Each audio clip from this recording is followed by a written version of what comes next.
Today's episode of Darkness Radio is brought to you by Microdose.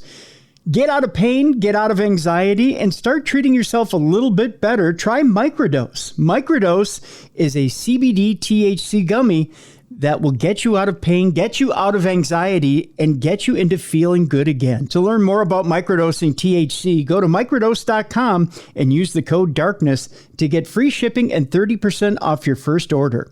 Links can be found in the show description, but again, that's microdose.com, code DARKNESS.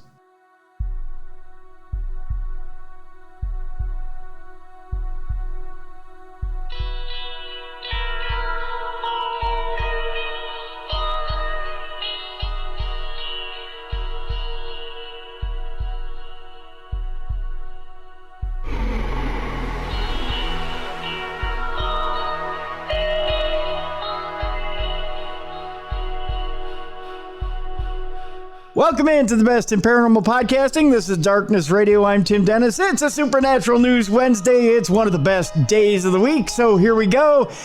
We got to bring in a co-host for this deal. Let's bring in the co-host for the most, the BCB, the big cuddly bear, the Beer City Bruiser himself, Bruiser. How you doing?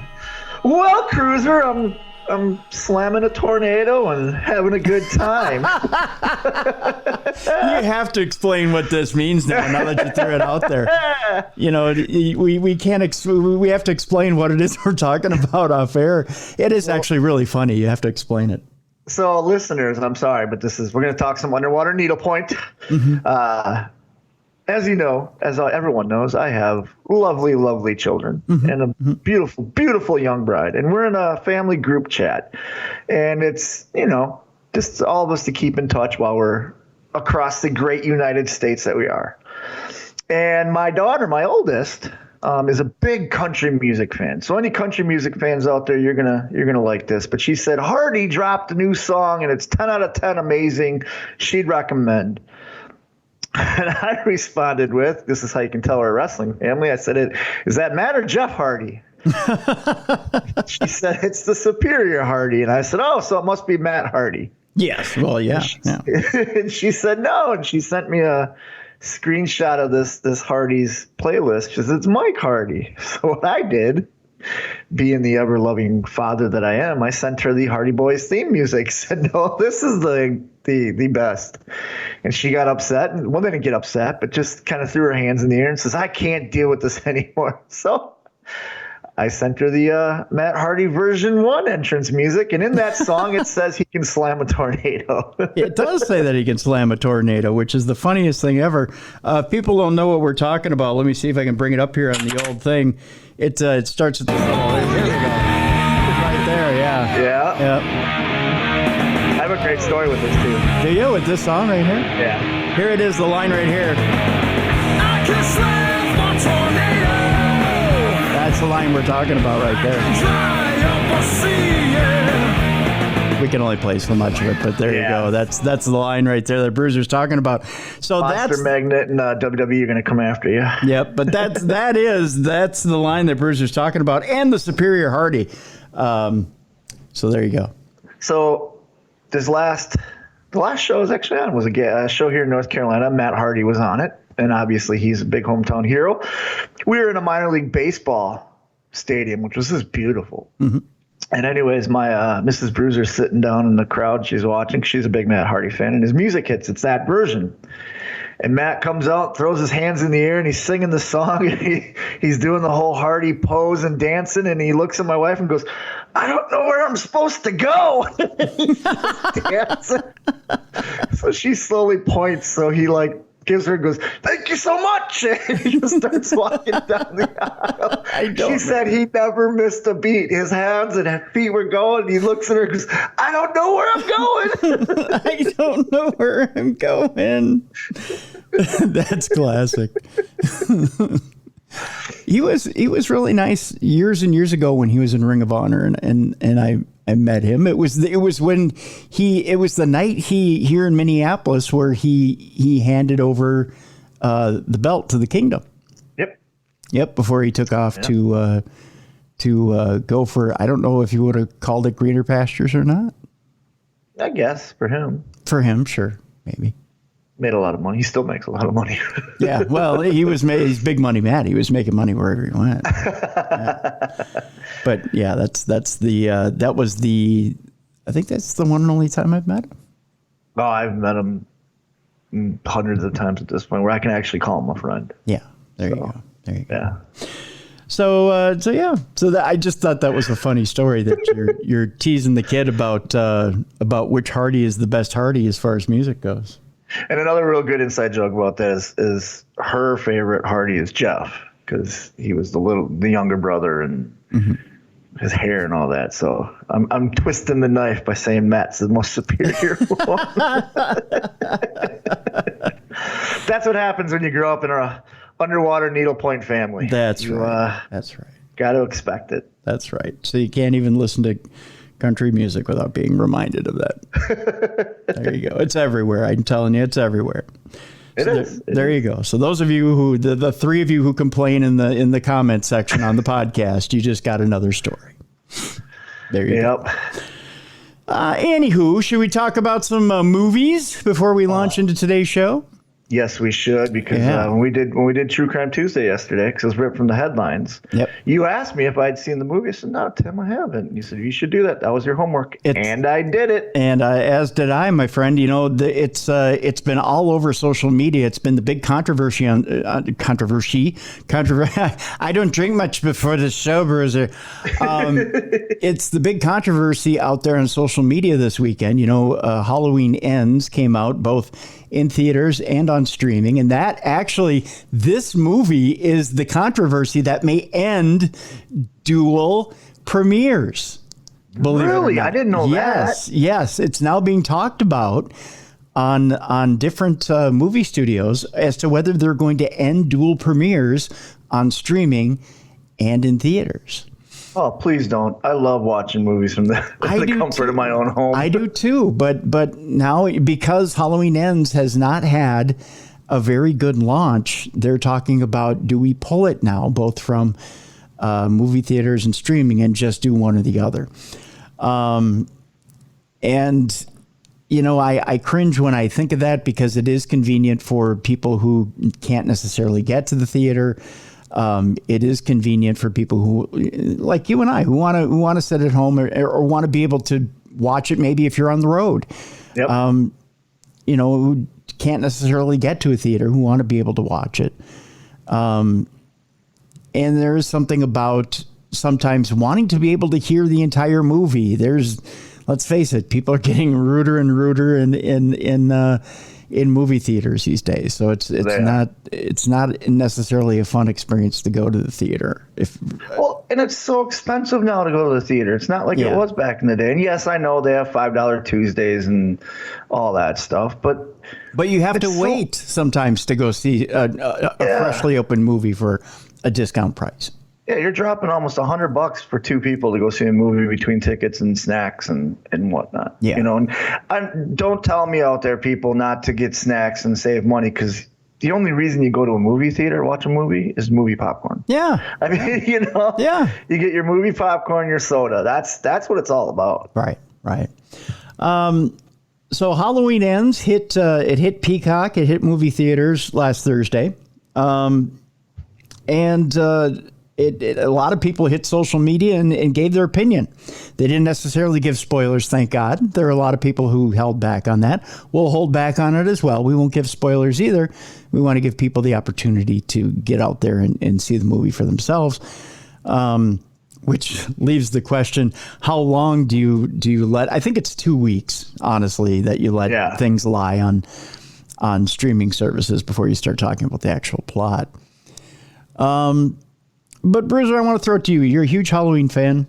Yep. I want to get your opinions first on Halloween Ends and what you thought of the movie. Let's go a little bit into synopsis first about Halloween. Give us a breakdown first on the movie and the plot of the movie, and then what you thought. As you said, I'm a huge Halloween fan. It is my favorite franchise of horror movies. Mm-hmm. Michael Myers is my favorite slasher, I guess you could call him, right? Him, Freddy, Leatherface, Jason. They're slashers, I guess, right? Slasher, serial killer, movie serial killer, sure. Because you have the old school, Dracula, Frankenstein. Movie monster. See, when I think movie monster, I think the old MGM, the old Dracula, Frankenstein, Mummy, Creature from Black Lagoon. So we'll call these slashers because that's they're the new generation, I guess. Okay. But the plot of the movie basically is without any spoilers, is that evil can live anywhere. It is basically the plot, and that evil never really dies or goes away, and that hopefully in the end, good triumphs over evil. And I liked it. Is it the best movie of the franchise? No. I liked it because it pays. I'm a serious hardcore Halloween fan, and there's a lot of nods to the original movies and the remakes, this new trilogy. I liked the way they kind of put a bow on it. I did tell you I wish somebody would have died at the end to kind of like put a finale bow on it. I said off air who it was, but I'm not going to spoil it for anybody. Right. And we should explain there's a new character introduced by the name of Corey, who ends up dating Laurie Strode's granddaughter. Yes. So there's a new relationship in there. And it explores, I think the reason that a lot of people didn't like it is because it's not your normal slasher flick. There's not someone dying every 5 minutes. And and to be fair, there's a psychological aspect to it, which isn't normally introduced into Halloween. Right. They tried that with Season of the Witch, which, again, you and I were discussing off air. And Season of the Witch, I don't consider part of the Halloween franchise. I consider it its own movie.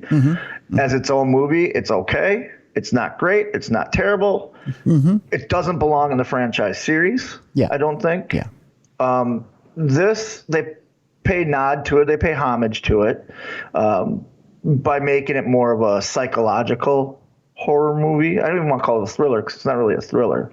The kid that played Corey was a fantastic actor. I thought he did a really good job. Yeah, in fact, I have his name here. It is... he's Canadian and he's from the Hardy Boys. I know that. Rowan Campbell.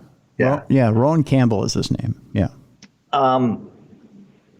And what I like, and I said this again off air too, is like you and I were talking, you said they kind of left it open again if they want to bring the franchise back and all that. And I said, no, they shouldn't bring the franchise back. But the one thing that the Halloween franchise is always good at is Michael, when he dies in ways that you technically could survive. In the first one, he's shot in the shoulder. In the second one, it's an explosion, but they explained that he was in a closet when it exploded. He gets stabbed a couple times and whatnot. There's the one where he gets beheaded, but it turns out it wasn't him. It was somebody else. And what I like about this one is when they show Michael, he shows all the scars and his body is beat up because he's a 70-year-old man. Yeah. And we're kind of talking about supernatural, if he has supernatural powers and stuff. And I don't think he does. I think he has that mentally challenged strength because he's never matured past 10, when he killed his sister. Okay. And in this movie, what I liked is they show him as a 70-year-old man and he is beat up, but he's still driven by revenge. He wants to get revenge on Laurie. And revenge is a fantastic motivator. Again, a movie that's not a horror movie, but proves how revenge drives you is Princess Bride. When you have Inigo Montoya, when he finally gets a six-fingered man. Spoiler alert, by the way, if you haven't seen Princess Bride. By the way, if you haven't seen it by now, you're about to get spoiled. The 1983 movie. But the six-fingered man stabs him like 4 or 5 times.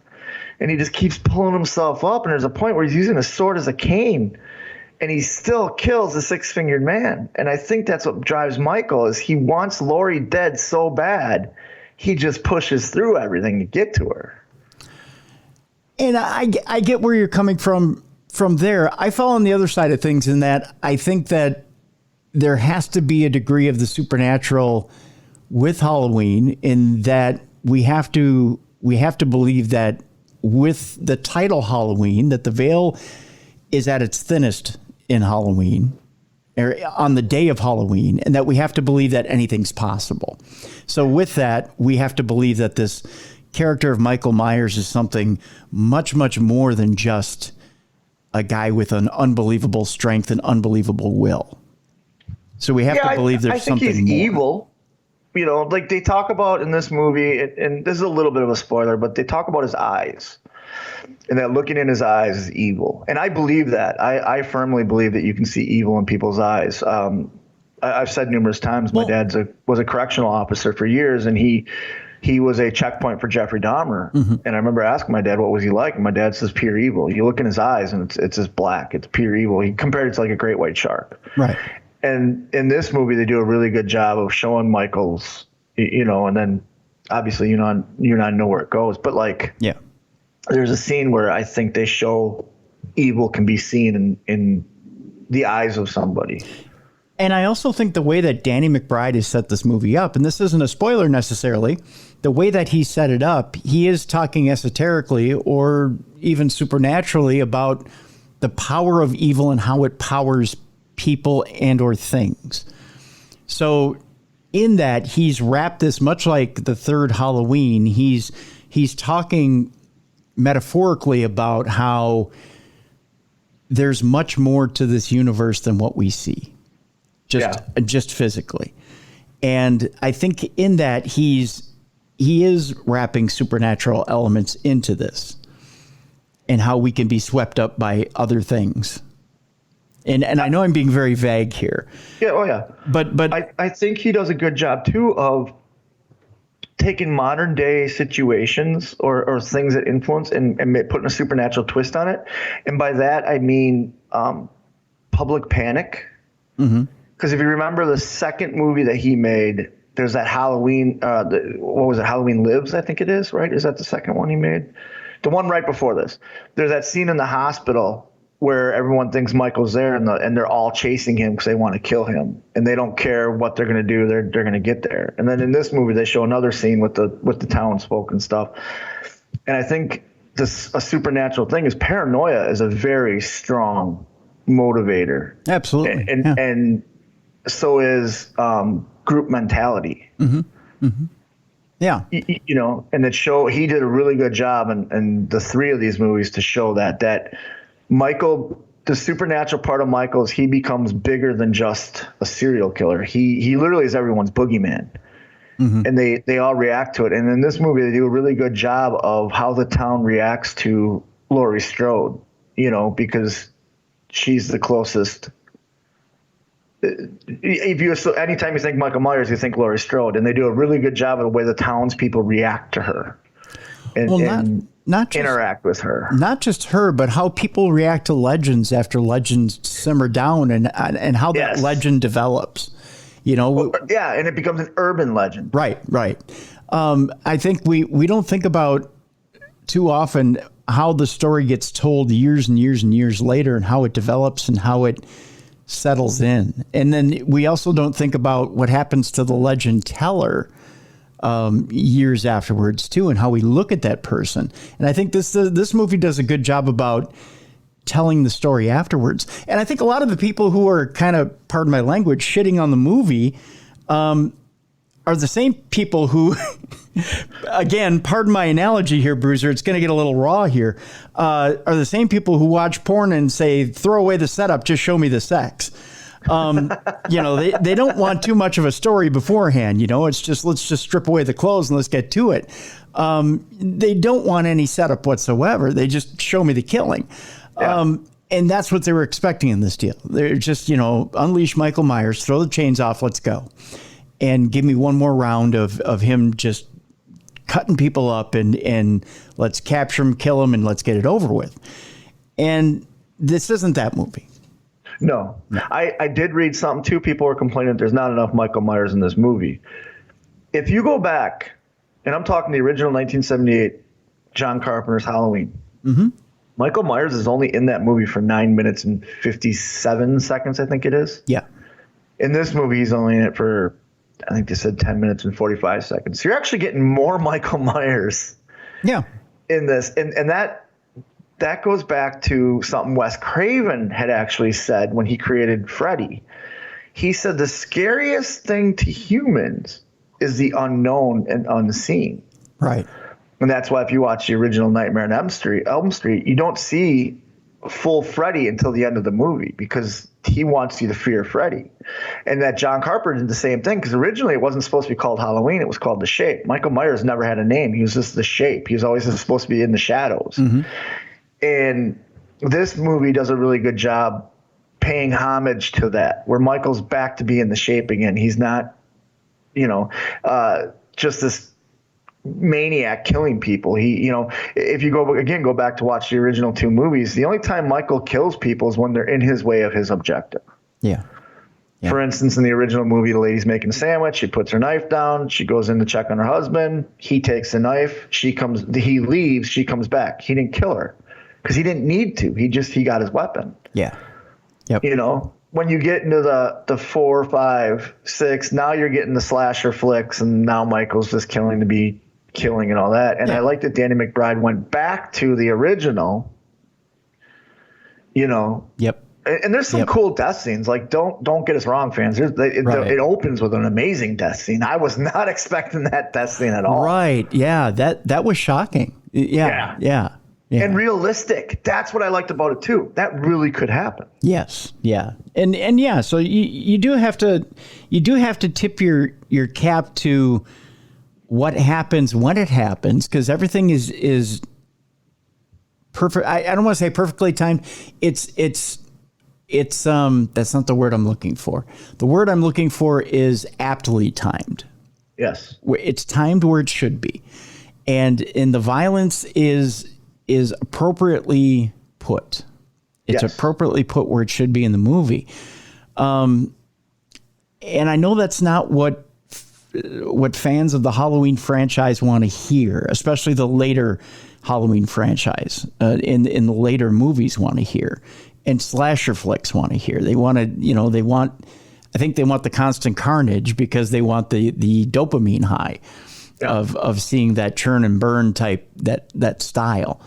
They don't want a character-driven movie like this one was. They want like you said, they want the blood and splatter. Yeah, and this movie is very character-driven. Yeah, there's some dialogue that I think just isn't needed. There's some scenes that I think that they're just horrible scenes. They don't need them. There's campiness to it. But you need campy in horror movies. But there's also stuff where it's like, why are you discussing this? Why do I need to sit through this conversation? This does nothing for the character. Does nothing for the movie. I will disagree on the campiness. I didn't find anything over the top campy. I did find some dialogue a little out of place, but I thought it was relatively well acted. I didn't think there was fantastic acting. Yeah, I didn't think there was anything that was over the top or kitschy or like most horror movies. I think there's a lot of bad acting in horror movies. There's not really that bad of acting in this. No. In fact, if anything, it was relatively well acted. It's just that there's you're right about the dialogue. There is some dialogue that loses its way. And I think it'll be interesting to see the director's cut, because I think some might have ended up on the editing floor. Because you had said something earlier, right? Like he had pitched, off air, you had told me he had pitched the trilogy to the studio. Yeah, Danny McBride, when he came up with the trilogy idea for the studio, had the entire trilogy mapped out. So he knew where this was going from beginning to end. And he pitched it to the studio. Studio loved it. Said, okay, you've got an idea from beginning to end. You've got the arc together. It sounds great. Let's make it. But I think along the way, and I think especially, he had a solid point, beginning, middle, and I think in the end here, he might have went, I've got an idea of how I want to end it. There's just this little fill in between the beginning of the end and the end of the end where I got to kind of shove things together and make it work. Yeah. And that kind of is what this feels like. The first half of the movie feels that way. Yeah. The first half of the movie is him trying to figure out how to get to that last half of the movie, because the last half of the movie is part of the arc. Yeah. Yeah. Because you could tell there's a change in the movie where it's like, oh, okay, this is what he's going for. Yeah. Like, you know what? I have an idea of what I want to do here, and I've got the end plotted out. Yep. It's just that beginning part to get to the end. Yep. That's the part I don't quite have figured out. And you could tell Danny McBride is like, well, you know what? It's that part. If I can just get everybody to that middle, then we're good.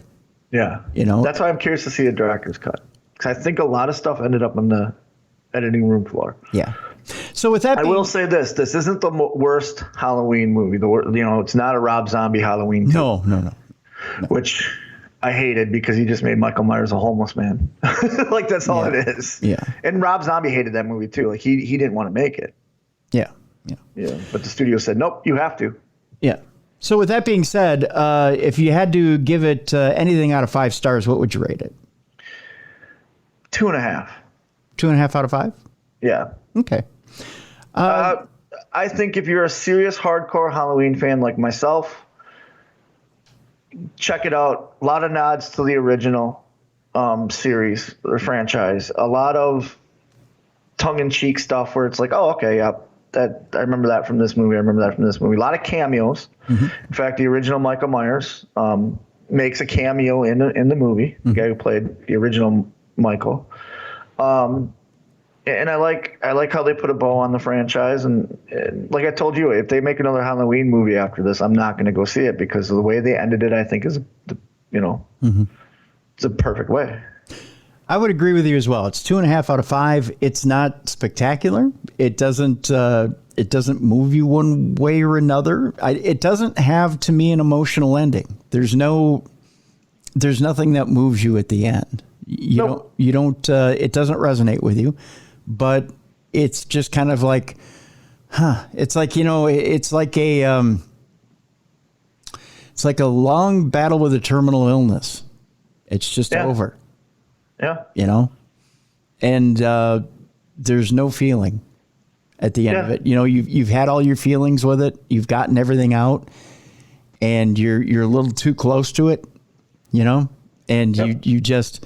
you're kind of all cried out. You're kind of everything's out, and you just kind of go, well, it's the end now. Now we just move on.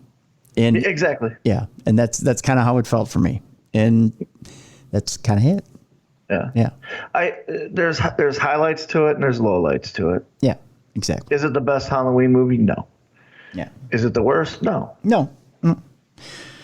Okay, with that being said, there is one horror movie out there, Bruiser, as we move on to supernatural news, that is so depraved that it's causing viewers to vomit and faint in the theater. Maybe this is what our audience is looking for.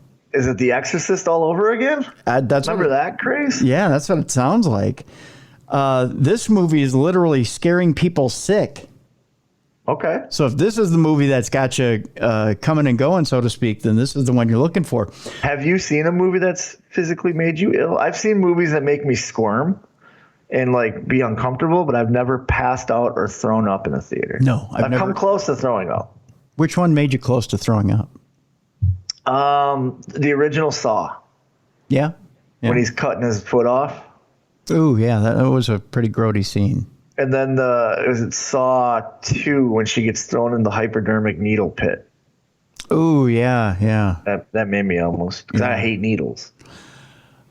See, I deal with them every day. So to me, it's like, oh, yeah, that stuff. Yeah. But I've never been close to passing out or.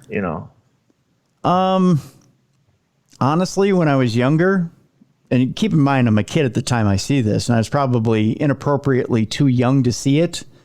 The Faces of Death movies were. Those are all fake, right? See, I didn't know that at the time. Neither did I, because I'm the same way. And my buddies and I used to have Faces of Death parties because my parents owned a video store when I was growing up. Mm-hmm. So we used to get the copies, because then they send you the pre-copy to see how many you want to order for your store. Yep. And we'd have Face of the Death parties, and for years I thought it was the coolest thing. The alligator pit one's really gross and all that, but like it was a bunch of guys together watching it, and like and then years later the producers came out and said 99% of it's fake, and I was like, no! Yeah. Which is sad because it's watching people literally die. Yeah. But I can see how that makes you pass out or squirm. Yeah, that was, some of that stuff was just to the point where you have to shut it off. It's just bad. Yeah. The cannibals when they're make the shrunken head. Yeah. The shark attack. Yeah, it's all of it. Yeah. If you like gore, Faces of Death is where it's at. Yeah. Some of those movies were pretty close, but I never passed out or threw up. While most horror films keep people up at night, slasher flick Terrifier 2, that's the one you're looking for, is apparently so graphic that viewers are vomiting and passing out in their seats. Okay. Yeah. Social media users shared their appalling viewing experiences ahead of the special release of director Damien Leone's film on Thursday. The crowdfunded indie horror flick, which will play in over 850 theaters nationwide after initially airing last week, is the uncut and uncompromised sequel to Terrifier, a film about a psychotic killer clown named Art the Clown. Yeah, I haven't seen Terrifier, and I know Jericho's in Terrifier 2, I believe. Is he? Yeah. So I've heard, like, I haven't heard of Terrifier until Terrifier 2 came out. Now it's everywhere. Yeah. So I'm curious. I'm going to watch them. I want to see. In this blood-splattered sequel, the homicidal Harlequin gets resurrected by a malevolent entity, whereupon he terrorizes a teenage girl and her brother on Halloween. Think It, but with buckets, more blood, and guts. All right. Looking at some of the pictures, and it looks pretty violent. Terrifier 2 is apparently so violent that viewers are puking and passing out in their seats. It kind of looks like the guy kind of looks a little bit like Sid Haig. I'm not gonna lie. Yeah, the outfit, the black and white. Yeah, he does. He looks like Captain Spaulding, a black and white version of Captain Spaulding. Yep. And rest in peace, Sid Haig, one of the fantastic horror actors of our generation, and one of the nicest guys on the planet. Is he? You got to? Oh, I'm jealous. Yeah, he was on my. I've met Bill Moseley, but I've never met Sid. I wanted to meet Sid, and he was supposed to do a con that I was going to go to. They were bringing the Devil's Rejects in. Yeah. Yep. And he was too sick. He couldn't make it. Yeah, I met him years ago at Crypticon. I got to hang out with him. He's a really nice guy. While this might sound like a garden variety horror movie plot, Terrifier 2 was lauded for its extreme violence that harks back to the goresploitation flicks of yore. Try saying that 10 times. It's the kind of horror movie that just doesn't really exist anymore, gushed John Squires of Bloody Disgusting.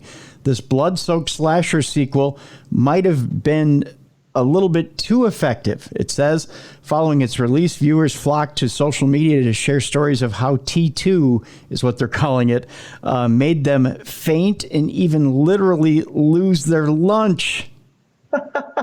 Oh, I don't know how you find that enjoyable, but all right. I don't know.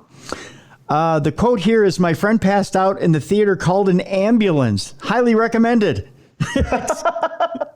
Exclaimed one satisfied viewer on Twitter, along with a pic of the panic-stricken viewer being tended to by paramedics.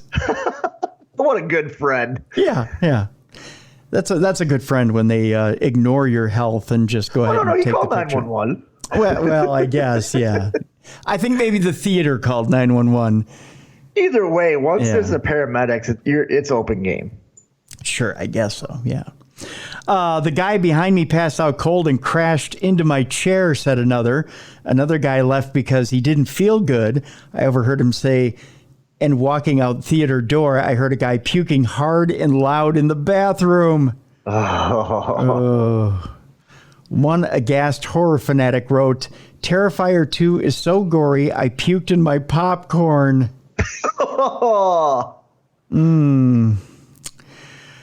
Fortunately, it appears T2's puke-inducing prowess may have paid financial dividends as the not-for-squeamish slasher scared up $1.4 million at the box office in under a week. That's pretty good for 850 screens. Yeah, that is. Yeah. Bloody Disgusting's reporting that figure. In other words, its popularity spread via word of threw up in my mouth. This isn't the only new release to traumatize viewers. Earlier in the week, social media users implored Netflix to include a trigger warning on the Mila Kunis starring film Luckiest Girl Alive due to the flick's disturbing scenes of sexual violence. So there's yet another film out there that you need to be aware of. I'm going to check that one out. Yeah, actually, I hadn't heard that one, that was one. I knew she was coming out with something that was supposed to be real good. And it touched on the sexual. Yeah, Luckiest Girl Alive is the name of the film. So yeah. Netflix has got some good stuff coming out. They do really well in October, Halloween time. They do really well. And I'm surprised because supposedly they've been hit. Their business has been hit and down by like almost a third as far as their subscribers go. Yeah, I heard that they were thinking of raising prices, and then even if you pay for premium, you still get ads and stuff. Like they're trying to do something. Well, yeah, they have it's not quite that way. What they're doing is they're adding an ads only tier. Okay.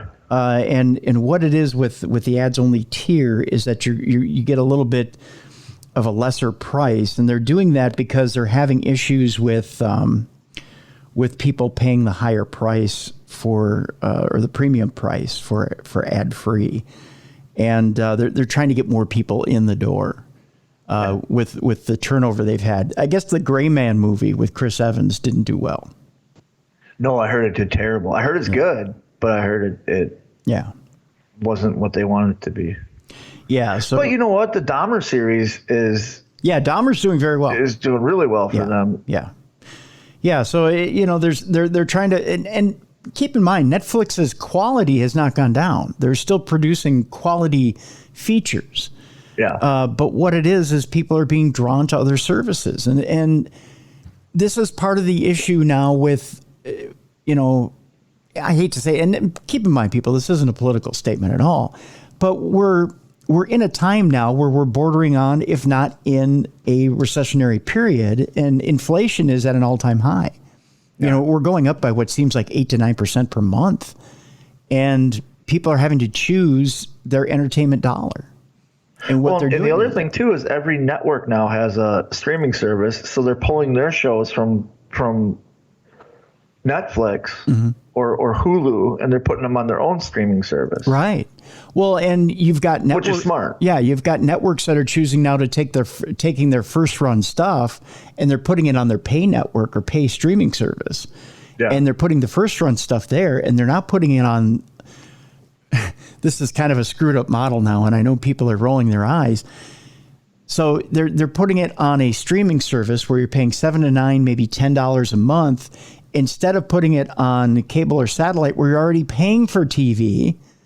So you're paying on two ends, and people are double paying for content, which is, believe it or not, part of the reason that and I'm not breaking my arms here to pat ourselves on the back, but which is part of the reason why I took True Crime Tuesday and threw it back on for free on Tuesdays.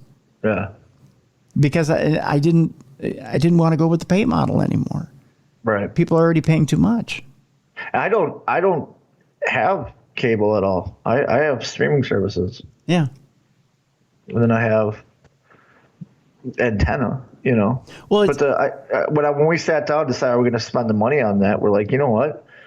The only thing we were watching on the cable stuff was wrestling.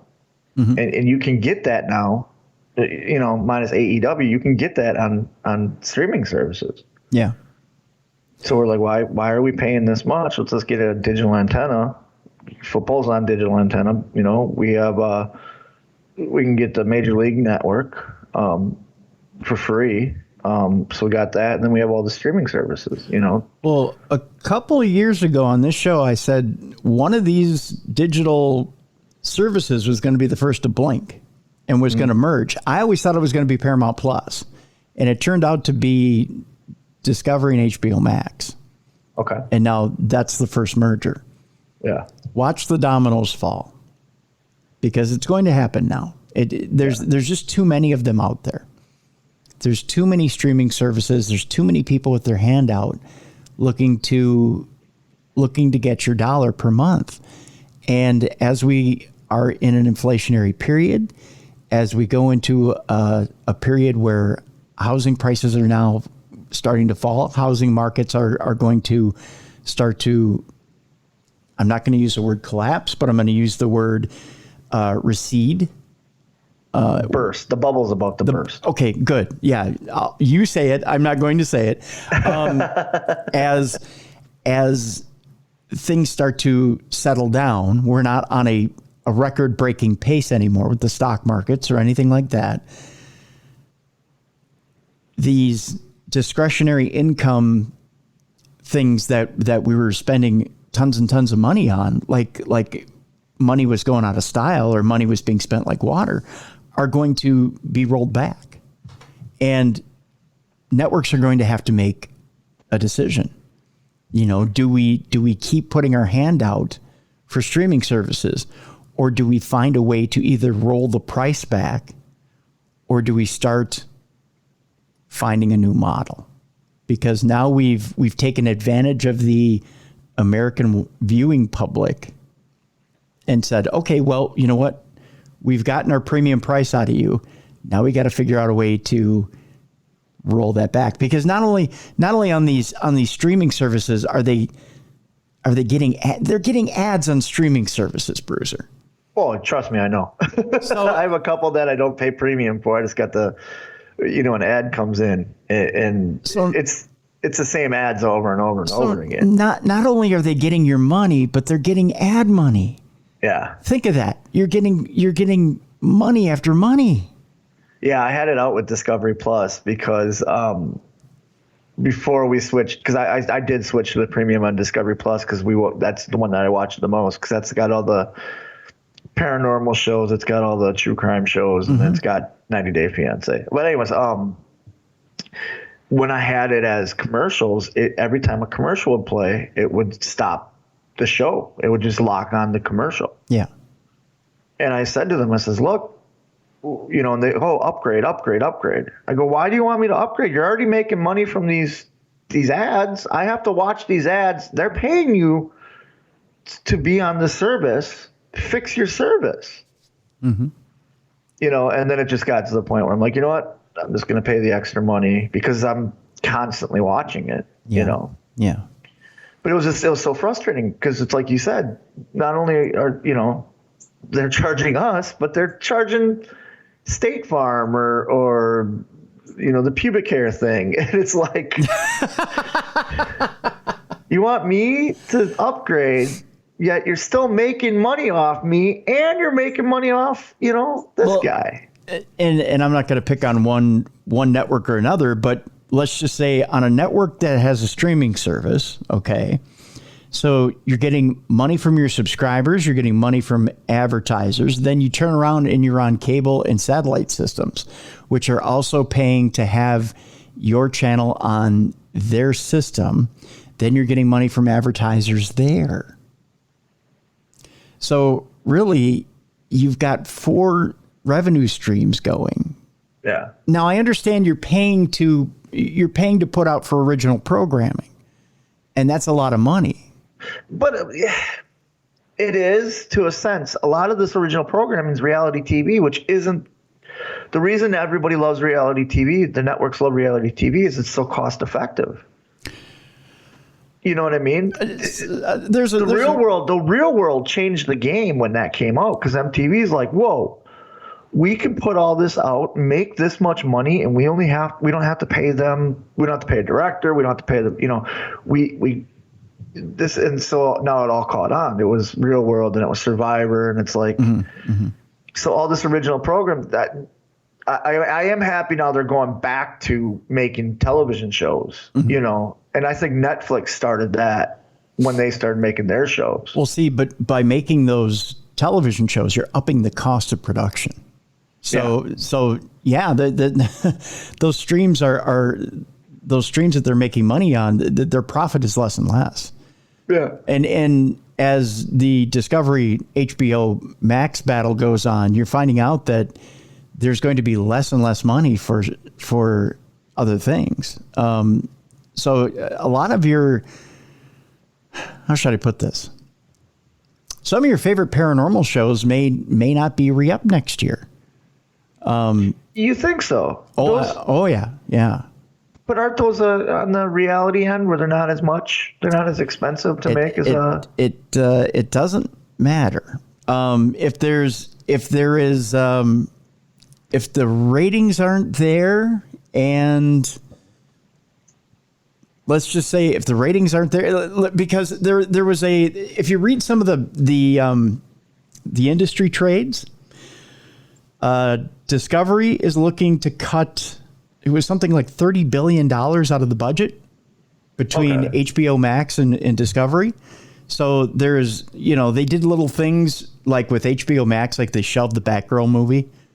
Yeah, no, I saw that. Yeah. They cut the Titans season. They're not going to do that. Right. And so they cut things from a HBO lot of the Max. DC stuff is going away on HBO Max, which is the reason that I don't have HBO Max anymore. Right. And there also, there's things that are going to be cut on the Discovery end too.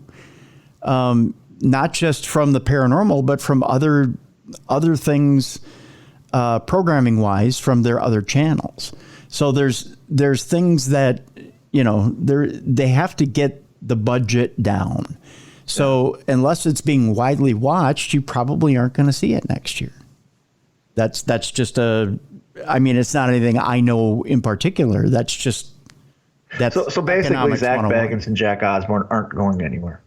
No. And Eli Roth isn't going anywhere either. I mean, there's, and there's probably going to be. Not a fan of him. Not a fan. So, there's things that are going well, and Ghost Brothers aren't going anywhere, the mainstays, but they have the one-offs. Yeah. You'll probably see less one-offs. That's for sure. Those shock docs, I think we'll see less of. Actually, no. The shock docs are easier to make. Yeah, because you're only paying Cindy and the. Well, it's because you're able to find more stock footage. You pay a narrator, and you. I didn't think of that. You just go back because all that news footage is free. Yeah, you find stock footage. You find a narrator, and you go out and you pay one or two people to go out and do a little bit of investigating. You put it all together. You've got a shock doc. It's really easy to do. Those are easy to produce. It's not as easy to do a 13-week investigative series, paranormal investigation series. So you're saying something like Ghost Hunters is actually expensive to make? No, because Ghost Hunters pays for itself. Yeah, but I'm saying a show like that. I'm using that as like when you think paranormal shows, the two OGs are Ghost Adventures and Ghost Hunters, and they're fine because they pull ratings.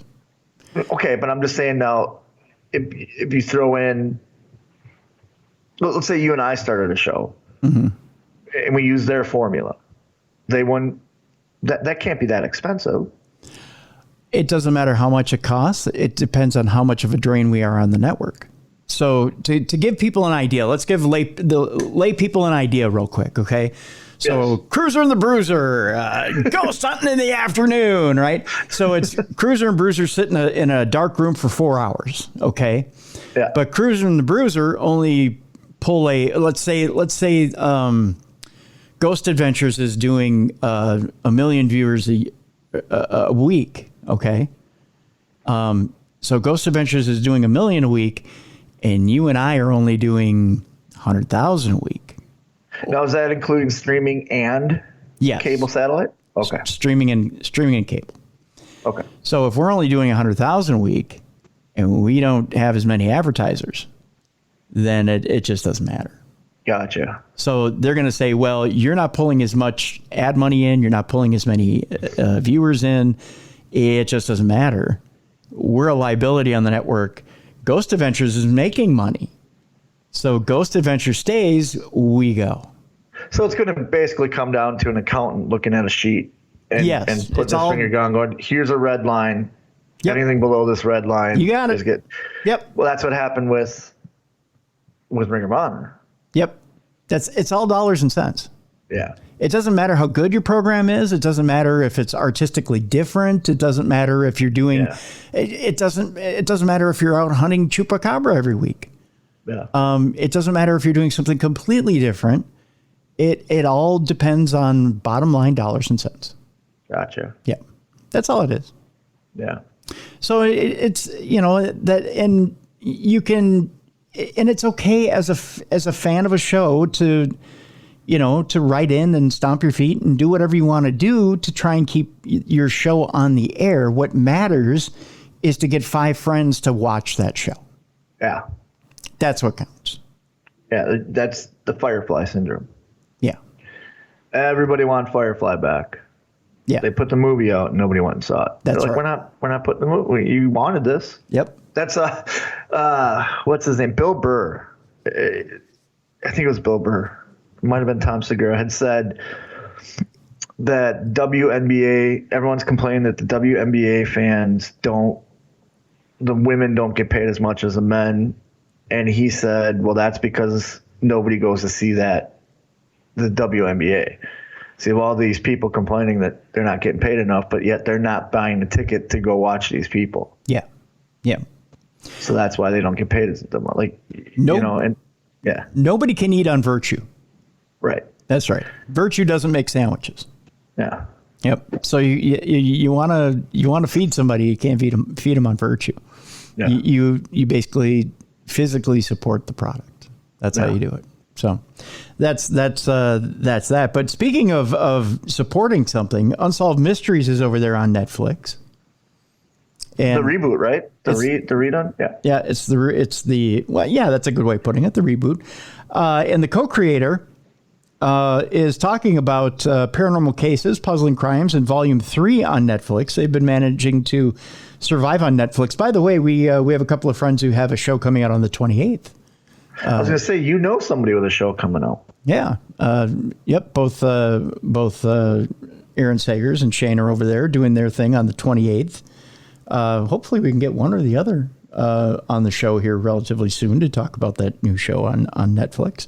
And if you're not familiar with them, Shane is a fantastic investigator, and he's very good for TV. He's a personality. Yeah, Shane Pittman. Yep. Yeah. Yep. They have a brand new show coming out on Netflix on the 28th. And again, one of those things where Netflix is jumped into the game of the paranormal. They've done it quietly, but Netflix is going to be, because of the shakeup at Discovery, Netflix may be one of those networks that's jumping into the game as far as the paranormal goes. And they may be picking up some of these paranormal reality series because they are cheaper to make. Netflix has been doing a lot of movies and trying to gear up their movie studio, but they've been spending a lot more money and not seeing the returns, put it that way. Yeah. And I know Netflix was leading in the true crime area. Yes. With the Confessions of the Killer series. And now they're doing, I got excited. Guillermo del Toro is doing a Curiosities, I think it's called, and it shows a bunch of occult stuff. Yep. Cabinet of Curiosities, I believe it's called. Yep. So get ready to have one of the most iconic theme songs of all time stuck in your brain yet again. Cult beloved series Unsolved Mysteries, which enjoyed a hit revival in 2020 on Netflix, returns to the streamer this next week with even more perplexing cases to keep you up at night.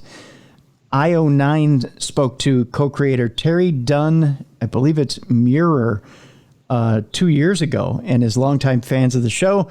They asked a lot of burning questions then that they'd been carrying around since the Robert Stack era. But with Volume 3 arriving on October 18th, they jumped at the chance to talk with her again about what's next for the series. an interviewer by the name of Cheryl Eddy had asked, when they spoke to Terry in 2020, they talked about Unsolved Mysteries, picking the cases it features, aiming for a variety of settings and types of crimes. And they asked if they revived the approach at all for Volume 3. Terry said, no, I think we kept it about the same. We really do try to have a variety of different types of mysteries. And we like to try and have mysteries that we think are going to get solved. We aren't always right about that, but also cases where it feels like the show can do something where we can actually generate some tips. That's important because in some cases, law enforcement just doesn't have any leads. We also look for cases that are really relatable, where you can say, oh my gosh, what if college-age child disappears from a party on campus? Like what happened to Josh? Or what if my daughter got hit by a train? Like in the show Mystery at Mile Marker 45. Or what would I do if I saw a UFO, like in the shows Something in the Sky or Paranormal Rangers? So that's one thing that we really look for, a relatable protagonist in cases that people can go, oh my gosh, what if that happened to me? IO9 asked, this batch of 9 episodes has 3 different supernatural episodes. How do you choose those cases in particular, and why is it important for the show to explore those themes? Terry went on to answer the feedback we get from the fans and viewers. It's actually kind of funny sometimes because it's like, we want more crime, we want more paranormal, we want more crime, we want more paranormal. And I don't know what the number of people in each camp is, but it seems like after all the years that Unsolved has been around, our audience expects some of the paranormal and some of the supernatural cases. It was a deliberate choice to put one of those cases in each of the 3 batches of episodes. The other choice we made was to put an unexplained death case in each of the 3 batches because those are the water cooler cases, for lack of a better term, where you're really like, okay, what really happened here? Where do you just go? Where you were back and forth, she says. That doesn't make a lot of sense. And then we want always to have a solvable case. So we had the wanted fugitive Tammy Williams and the body and bags case, and the children that were abducted by their parents, abducted by a parent in that case. But circling back to your question about supernatural episodes, it just feels like the audience wants them. It's what they want and what they expect. Some people will maybe not want to watch the paranormal episodes, but we find that the audience over the years has really wanted both, which is interesting about Unsolved Mysteries, because you do get a nice mix of crime and paranormal. And we found out here through this show that people like the mix of both. Yeah. Yeah, I remember watching the original Unsolved Mysteries. That's how I found out about Travis Walton. And then was it the Washingtons? Was that the couple that had the alien when they were in their car? Betty and Barney Hill? Yeah, there it is. The Hills. Yeah. Yeah. That was on the original series too. Yep. IO9 also points out the show is being released over 3 weeks, and then asks Terry, and then with 3 episodes each on Netflix. So you'll get 3 episodes over 3 weeks. So a total of 9 episodes. It's kind of like a hybrid between a weekly drop and a binge drop. And they asked what motivated that decision. And Terry says that it was a Netflix choice. But knowing that we had 9 episodes, it was like, how do we want to create batches around that? Like we talked about earlier, we kind of targeted each batch to have a good variety of episodes. We hope that the viewers are going to sit down and just watch the entire batch each week. Each episode is maybe in the range of 45 minutes long, and it's very bingeable in a night if you have a little time. Also, let's see here. Is there anything? I think that's pretty much. Oh, they also ask, has there been any updates on the cases from the other 2 volumes? Terry asks says, we had thousands of tips and leads that came in, but nothing was solved. But it does take a while for cases to get solved. They can't just have an up and go and make an arrest. We know in the Alonzo Brooks case, No Ride Home, they're still working leads, and that reward stands. For the House of Terror episode about the guy who killed his whole family, we got tips from 20 different states in the United States and 33 different countries. I just emailed back and forth with Death in Oslo, the journalist in that case, and he gets tips every week. Now, none of the law enforcement We give them tips, and then they can't tell us about what they're doing. And we understand that they don't want to jeopardize that case. But in the death row fugitive case, I just talked to the U.S. Marshal, and they're very, very confident that he's alive and will be caught. So nothing has been solved yet, but we still are very hopeful because with the show streaming, we still see people going back and looking at them and sending in new tips. So that's kind of encouraging as well. Yeah. And people got to remember, just because you give them a tip doesn't mean it's going to pan out, because how many tips they get at a time. Very true. Very true indeed. I tell you what, we're going to take a break, and when we come back, we're going to jump into the rest of the stories we have here. You know, a few weeks ago, scientists sent up a ship to blow up an asteroid, not blow up an asteroid, but move an asteroid. They sent it up and crashed into the asteroid. How do we know that that whole experiment worked, Bruiser? We're going to tell you. They sent the rocket up to annoy an asteroid. That's what right. It was. That's right. We're going to tell you how we know that experiment worked. A black hole burped up a shredded star. We'll tell you exactly. It's giving us back stuff now, huh? Yeah. We'll tell you exactly what that tastes like, if we know how it tastes. Puerto Rico's alien hunting telescope that collapsed in 2020 will not be rebuilt. We'll tell you what the story is behind that. And a psychopath witch doctor married a couple accused of chopping up and eating women. We'll tell you how that wedding gets set up.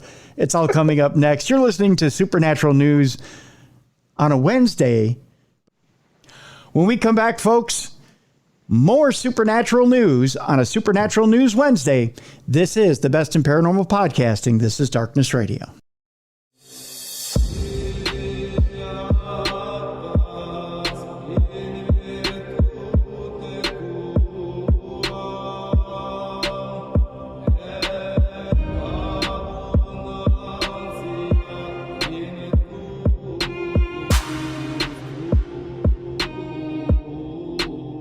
Welcome back to the best in paranormal podcasting. This is Darkness Radio. I'm Tim Dennis. Sitting in with me, our co-host, the BCB, the big cuddly bear himself, Beer City Bruiser. That's me. That's you. Bruiser, I tell you, we sent up a rocket to hit I think we were playing a cosmic pool. So we sent up this rocket to hit an asteroid, to bank it off another asteroid, to, I don't know, put an 8-ball in a side pocket. Is that how it worked? I think it was, or it was somewhere I think you and I decided that just a bunch of science geeks were bored. Hey, we have a rocket, let's shoot it at this rock, see what happens. Too much time, too much money. Elon Musk had taken over pretty much the space program of SpaceX, I think is what happened. I feel bad for that asteroid because it was just flying along, minding its own business, going, hey, I'll be there in a few minutes. And all of a sudden, where it's going is like, why are you late?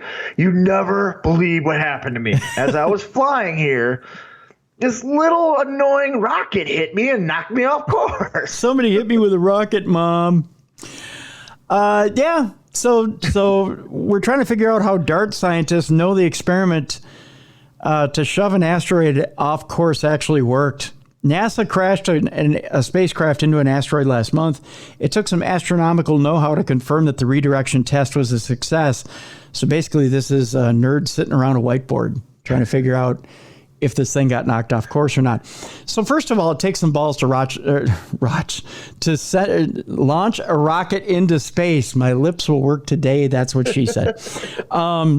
Earlier this week, NASA announced that its DART spacecraft successfully moved an asteroid by a few dozen feet, Bruiser. So it did? Okay. Yeah, a few dozen feet. They're high-fiving each other over a few dozen feet. All right, cool. They are. They're doing the touchdown dance right now down there in Houston.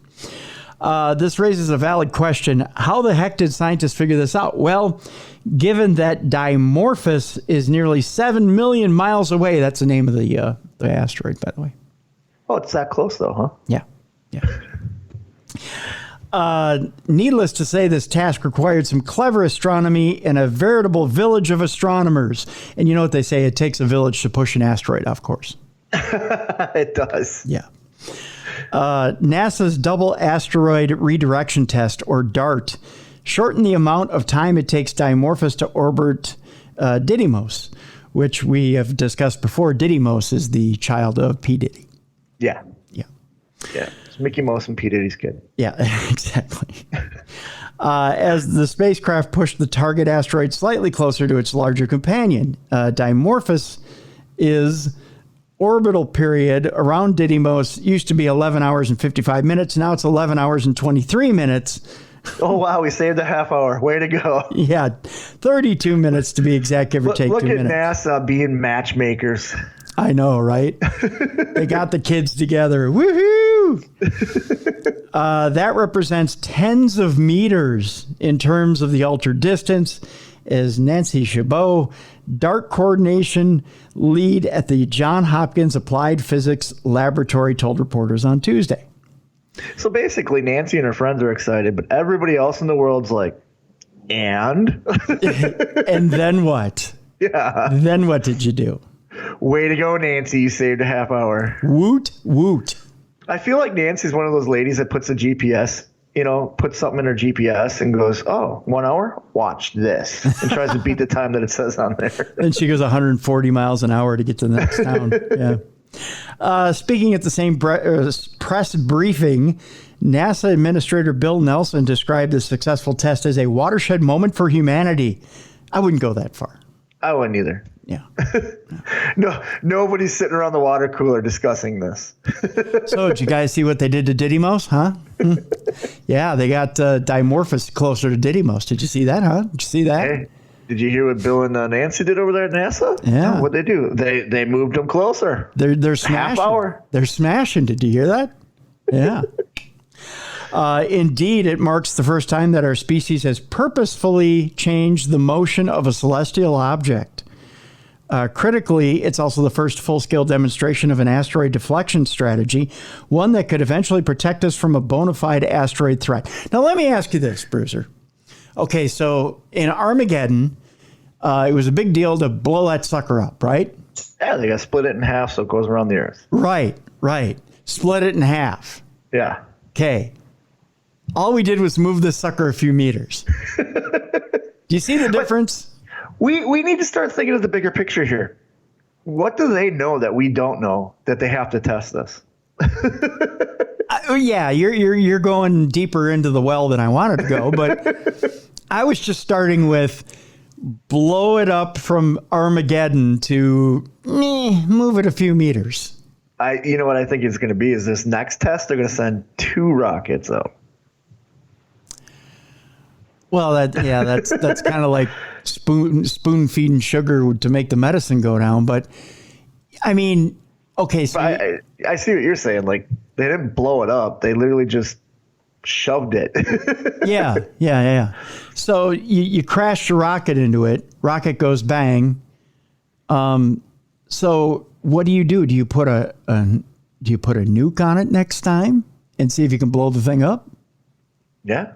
I mean, if it's truly coming at us, is that what you do? Do you put a payload on it and launch it at the asteroid?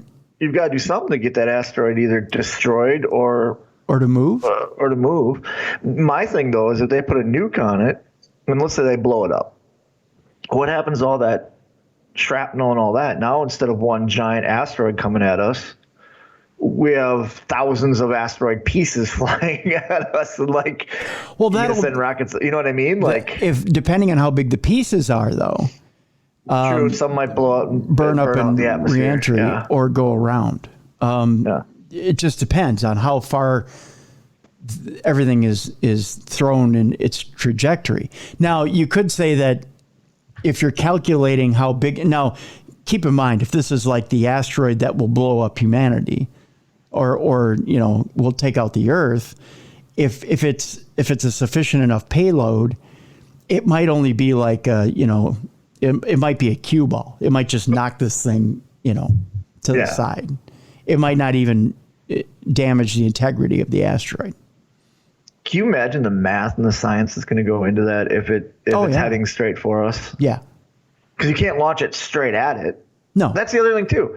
This is, 7 miles away from us? It's 70 million or something. 70. Okay, yeah. So it's 7 miles. Sorry. 70 million miles away. So yeah, it's 7 miles away. We're done. Yeah. How soon? Or 7 million. It's 7 million miles away. So it's 7 million miles away. Yeah. How soon do we have to know to get to launch this missile to not only hit it, knock it off course, but decide if we need to send another one up to hit it again. You know, I mean, how many of these do we have to hit? Oh, yeah. I'm sure we got to know in plenty of time. It can't be 7 miles away. We're done at that point. No, we're done then. Yeah. Yeah, I don't know. That's a good question. Come on, Bill and Nancy, figure this out. We're worried. Yeah. Let's see if it's in our story here. Let's see. Dimorphos doesn't endanger Earth, but it did offer an ideal platform for testing kinetic impactor technology. The 1,340-pound DART spacecraft, following a 10-month journey, it took 10 months. Yeah, see, that's what worries me is if they get their math wrong and it takes 10 months for that thing to reach the 7 million mark, if it doesn't move it enough, what if we don't have another 10 months? It also took $308 million. Yeah, but I think if it comes down to the humanity, all the nations will come together and pool money to save us. You know who won't? North Korea. True. They're busy launching their own nukes. Yeah. I think Kim Jong-un... And Russia's too busy picking on Ukraine, so they might be like, yeah, no, you go. Kim Jong-un will probably aim his own nuke at the sky and fire it. Did you see his latest choice in fashion? No. So normally he's always dressed in military clothes. Well, lately he's more Banana Republic. Oh, nice. Shirts. Yeah. Oh, it's probably for the... I mean, they're coming up on summer out there, aren't they? I think so. Yeah. So it says here that... oh, my gosh, yeah. Okay, so it says here that the... trying to find a good place to... That the $308 million DART test did something to the unsuspecting asteroid. That was immediately obvious, with both space-based and ground-based observations revealing a dramatic plume and comet-like tail in the hours and days following the impact. It took about 2 weeks, however, for astronomers to confirm the new orbital dynamics imposed upon the Didymos Dimorphos system. 2 separate data sets were needed for the task, one optical and the other radar, but both pointed to the same answer: 11 hours and 23 minutes. So that basically it shortened the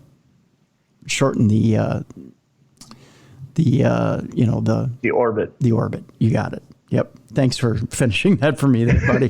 You're welcome. I'm getting old. My oxygen's been depleted. So yeah, basically the orbit's been shortened. So yeah. Why don't we shoot it at the big one, the big brother? Why are we shooting at the little one? Because if we shoot at the big one, we're screwed.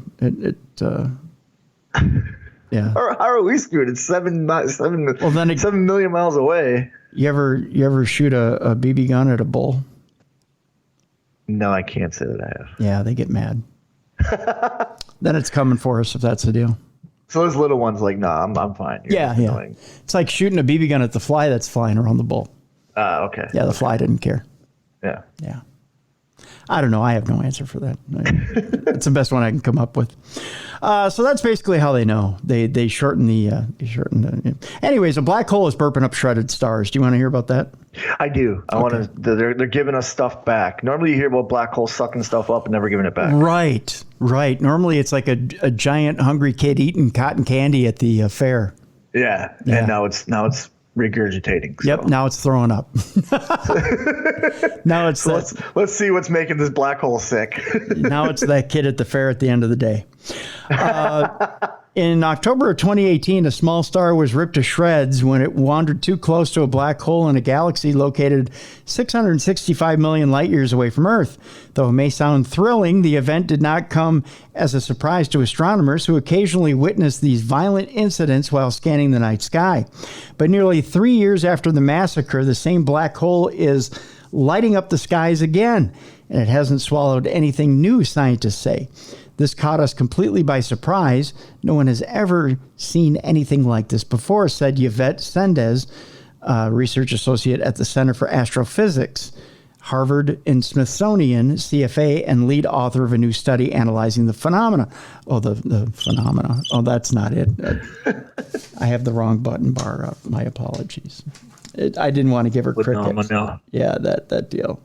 Yeah, I wanted to give her one of these. I wanted to give her that one of theirs. Yeah. The team concludes that the black hole is now ejecting material traveling at half the speed of light. You never want to eject anything out of your body going half the speed of light. No. You might want to see a doctor if you do that. Exactly. Even though I have met a few black holes in my life that ejected stuff out of their bodies that fast. Oh my. But are unsure why the outflow was delayed by several years. Oh, it should have came out sooner. Oh. Yeah. So let's try to hold it back. Yeah. Well, sometimes you got to hold it in. Do you think this just reminds me of every time Bruiser hacks up a hairball because it's always going so I just picture this black hole out in space going.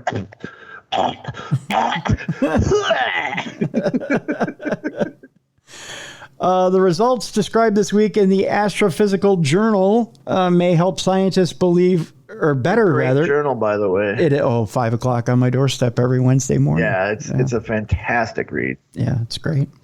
They may help scientists better understand black holes' feeding behavior, which Sendez likens to burping after a meal. Good stuff. It must be an Italian meal. That's all I'm saying. The team spotted the unusual outburst while revisiting tidal disruption events when encroaching stars are, I must have hit it on the head, spaghettified by black holes. Oh, okay. Yeah. That occurred over the last several years. Radio data from the Very Large Array, or the VLA, in New Mexico showed that the black hole had mysteriously reanimated in June of 2021. Is that really the name? It is. Very Large Array. Very Large Array. Yeah, VLA. It's the first time I've heard an acronym where it's like, okay, yeah, it's perfectly describing this thing. That works. Yeah, VLA, Very Large Array. In New Mexico showed that the black hole had mysteriously reanimated in June of 2021. Sendez and the team rushed to examine the event more closely. We want to see down that hole. We applied. Open up your black hole. We're coming in. I want to smell that there hole. We applied for Director's Discretionary Time, DDT. On multiple. I hate when my black hole gets DDT'd. Yeah, I know, right? We applied for Director's Discretionary Time on multiple telescopes, which is when you find something so unexpected you can't wait for the normal cycle of telescope proposals to observe it. Sendez explained. All the applications were immediately accepted. The team collected observations of the TDE, dubbed AT2018 HYZ, in multiple wavelengths of light using the VLA, the ALMA Observatory in Chile, Meerkat in South Africa, the Australian Telescope Compact Array in Australia, and the Chandra X-ray Observatory, and the Neil Gehrels Swift Observatory in space. Boy, you just did an astronomer rap. You realize that, don't you? Mm-hmm. VLA in Chile. VLA in Chile. Radio observations of the TDE proved the most striking. They said, we have been studying TDEs with radio telescopes for more than a decade. We sometimes find they shine in radio waves as they spew out material while the star is first being consumed by the black hole. Said, I don't know why they found that funny, but I did. Says Ido Berger, professor of astronomy at Harvard University and the CFA, and co-author of the new study. But in AT 2018 HYZ, there was radio silence for the first 3 years, and now it dramatically lit up to become one of the most radioluminous TDEs ever observed. Sebastian Gomez, postdoctoral fellow at the Space Telescope Science Institute and basic brown noser in school, I guess, and co-author of the new paper, says that AT 2018 HYZ was unremarkable in 2018 when he first studied it using visible light telescopes, including the 1.2 meter telescope at the Fred Lawrence Whipple Observatory. I remember Mr. Whipple in the Charmin commercials. I was going to say, Mr. Whipple sold toilet paper, didn't he? Yeah, he did, yeah. In Arizona. Gomez, who was working on his doctoral dissertation with Berger at the time, used theoretical models to calculate that the star torn apart by the black hole was only 1/10 of the mass of our sun. There's a lot of geek speak here, but essentially they went from saying it was dormant to very bright. Yeah. A lot of bright stuff coming from that black hole, kids. With a lot of letters and numbers being thrown out there. Mm-hmm. But they said basically when a black hole belches, an angel gets its wings. That's what it comes down to. So if you ever hear a really loud, just look up in the sky. That's what it comes down to, yeah. Puerto Rico's alien hunting telescope that collapsed in 2020 won't be rebuilt. The U.S. is backpedaling on a decision to reconstruct the Arecibo Observatory featured in a James Bond film because other facilities do similar missions. Oh, okay. So since we have other facilities, we don't need to rebuild this one. Yeah, but this one was in a James Bond film. Well, yeah. So it did its time. It got its fame. Now it's gone. We should probably rebuild it then. What else is James Bond going to crawl around on? I'm worried about the fella. I'm just saying. The U.S. government backpedaled on its decision to rebuild Puerto Rico's fallen alien hunting telescope in Puerto Rico that collapsed in 2020 because the nation has other radar facilities that can do the part of the mission that the Arecibo Observatory once did.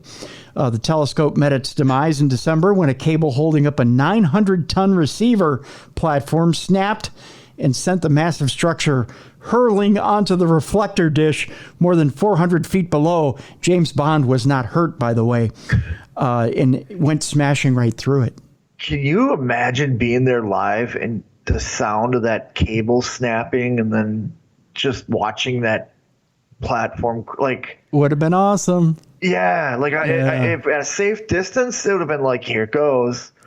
You know, like I love watching when they implode a building. You know, like old casinos and stuff. That's what I'm picturing in my head.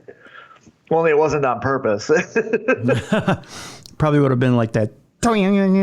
Boom. Everybody duck. I wonder if they have video of it. Oh, they have video. Wait, is this the James Bond? No, this is the video. Bruiser, I think we can watch it. Well, I mean, we can hear it. We can't watch it, but let's see if we can hear it. Here we go.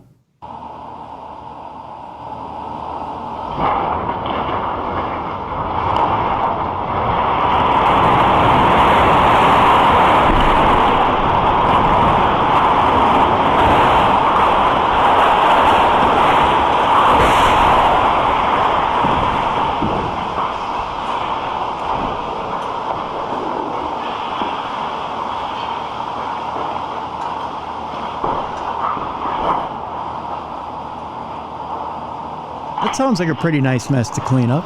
I was say it just sounds violent. Yeah. Oh, it was. It fell over. Yeah. So that's it right there. That's yeah. It was a big mess, and it came down too. I mean, it was like, and it. They have a close up from the drone of what it looks like too. It's just you just see this line snapping like twine. It just. I gotta check those cables. I'll send you the link off air so you can watch it. It's pretty impressive. Yeah. Yeah.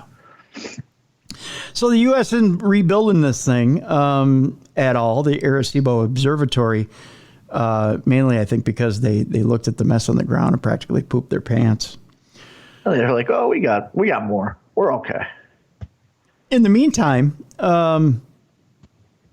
the collapse of Arecibo stunned many experts who had relied on what it was until recently, and it was the largest radio telescope in the world. Whoops. So wait a minute, we're not rebuilding the largest radio telescope in the world? Nah. Like, now we got to rebuild it. Nah, we got others that can do the same thing. But it's not the largest. Well, now there is a new largest. Well, no, I don't know. I don't know what they're working with now. Jonathan Friedman, who had worked for 26 years as a senior research associate at the observatory and still lives near it. Now he lives near a giant junk pile. And unemployed. Yeah, he's like Fred Sanford. Said in 2020, it sounded like a rumble. I knew exactly what it was. He said, I was screaming. I couldn't hear him screaming during that. Yeah, I don't think he knew what it was. I think he was doing his paperwork and looking at his screen like, okay, no alien, no alien. Yep. Why is my screen black? What happened? Yeah. Hello? He was like, assistant? He was like, keep it down out there. Yeah, he didn't realize it was the whole telescope coming down. He said, I was screaming. Personally, I was out of control. I don't have the words to express it. Oh, somebody is a major drama queen. Yeah. He is losing his job after 26 years. Well, he did, yeah. He said, I don't have the words to express it. It's a very deep, terrible feeling. It's like I lost a loved one. That was my favorite telescope. Alien telescope. Yeah. After I have to go home and just look at my regular telescope. I just have to take out the one I spy on the neighbor lady with. Don't tell her though, please. Yeah, don't tell her I'm using it for aliens.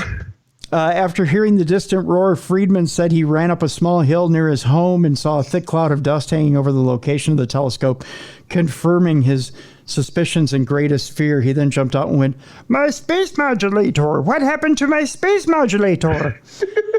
Arecibo had endured hurricanes, tropical humidity, and a recent string of earthquakes in its 57 years of operation. Well, yeah, tropical humidity, that's the worst. It is, yeah. But it was mechanical failures that brought it down for good. Yeah, cable snapped. Yeah, cable snapped. It had received a grant of $2 million in 2018. Yeah. Money well spent. Yeah, it was. Shortly after they should have probably used that on maintenance. Probably. Shortly after Hurricanes Irma and Maria had ripped through the island and damaged the observatory. However, between 2001 and 2006, NASA had decreased and then fully eliminated its support of the planetary device. What? So what? Yeah. So yeah, NASA's like, we give up. Yeah, we give up on it, but give it money anyways. Yep. The American Space Agency had a change of heart in 2010 and provided the observatory with $2 million per year, mainly so it could study near-Earth objects. Although the small budget was helping Arecibo to get by in 2015 and 2016, NSF proposed decommissioning it and said it would continue to reduce funding as the years passed. Not only did it reduce funding, it reduced space. It just let it fall to the ground. Now it's just a giant junk pile. Yeah. But an expensive junk pile. Do you think they can recycle those and get their $2 million back? Yeah. You just take it to the recyclecer, and they'll break it down for parts. Parts is parts, you know. We move on. Turns out a psychopath witch doctor married a couple accused of chopping up and eating women in a sadistic human sacrifice. Well, that's how you know you're meant for each other. That's true. If you a couple that eats together stays together. I don't know if you know. Yeah. It's date night. They wanted something, exotic. They're like, hey, let's spice things up. Do you think humans taste like ham? That's what I've been told. Or bacon. Well, our skin's close to a pig's skin. That's why you ever watch those weapons testing stuff? They always use pig carcasses. Ooh, true. Yeah. So yeah, I guess. A psychopath Indian witch doctor and his married couple clients have been accused of chopping up women in human sacrifices, even cooking and partially eating them. Lunchtime. Yummy. Yeah. Convicted rapist Mohammed Shafi. Convicted rapist? I guess, yeah. Whoa, this story has it all. It does. I know Ziggy. And Ziggy agrees. It has it all. Yeah. Was arrested this week along with husband and wife Bagaval and Layla Singh after the partial remains of two women were dug up in the couple's yard, according to police. So the psycho witch doctor is also a rapist. Well, you got to have a hobby. I guess. Yeah. They brutally abused and killed the women in rituals 3 months apart, police spokesman Pramod Kumar told the Agence France Presse, I believe. The murders were brutal. The manner of killing is indescribable, Kochi City Police Commissioner Cha Nagaraju told the Indian Times. Only I could pick this story for myself. I was going to say, you wanted to pick the hardest named people. I did. I The psycho rapist witch doctor cannibal. I like that guy's building up his resume, isn't he? Boy, you want to talk about the India version of the Devil's Rejects? Look at this. I'll give you a little picture here for yourself. Oh, geez. There's a picture for you to follow. The guy all the way on your left does not look happy. No. He is not. He's not going to be in the India version of the Welcome Wagon. That's for sure. Yeah, and who? I see why they're chopping people up. That lady is not attractive. Oh, come on now. Let's not judge looks for chopping people up. I don't think judge them on them chopping people up, right? Yeah, I think it's probably a matter of, hunger. I don't know. Need a Snickers? The victims, both women in their 50s, were tortured for an hour before they were beheaded and dismembered with one aged meat. Yes, you want to wait till they're good and tender. Yeah. Not a veal cut. No. Well, no, they weren't. No, they're not veal. No, it's aged meat. Yep. You want some aged beef or aged ham? That's 50-year-old woman. That's right. You can send your letters to. The victims were both women in their 50s, were tortured for an hour. Does that make them softer? I don't know. You tell me, Hannibal. By torture, they mean tenderizing. Yeah. Throwing some Mrs. Dash on there. Yeah. Seasoning them. Oh, dear God. You got to let it marinate for a little bit, Tim. I suppose you do. Do you make that into a stew? Do you throw vegetables in? Tell me, Bugs Bunny, how do we do this? Yeah, they should have taken that hour that they're getting tortured to try to trick them into not eating them like Bugs did or Hansel and Gretel did. What do you say, Doc?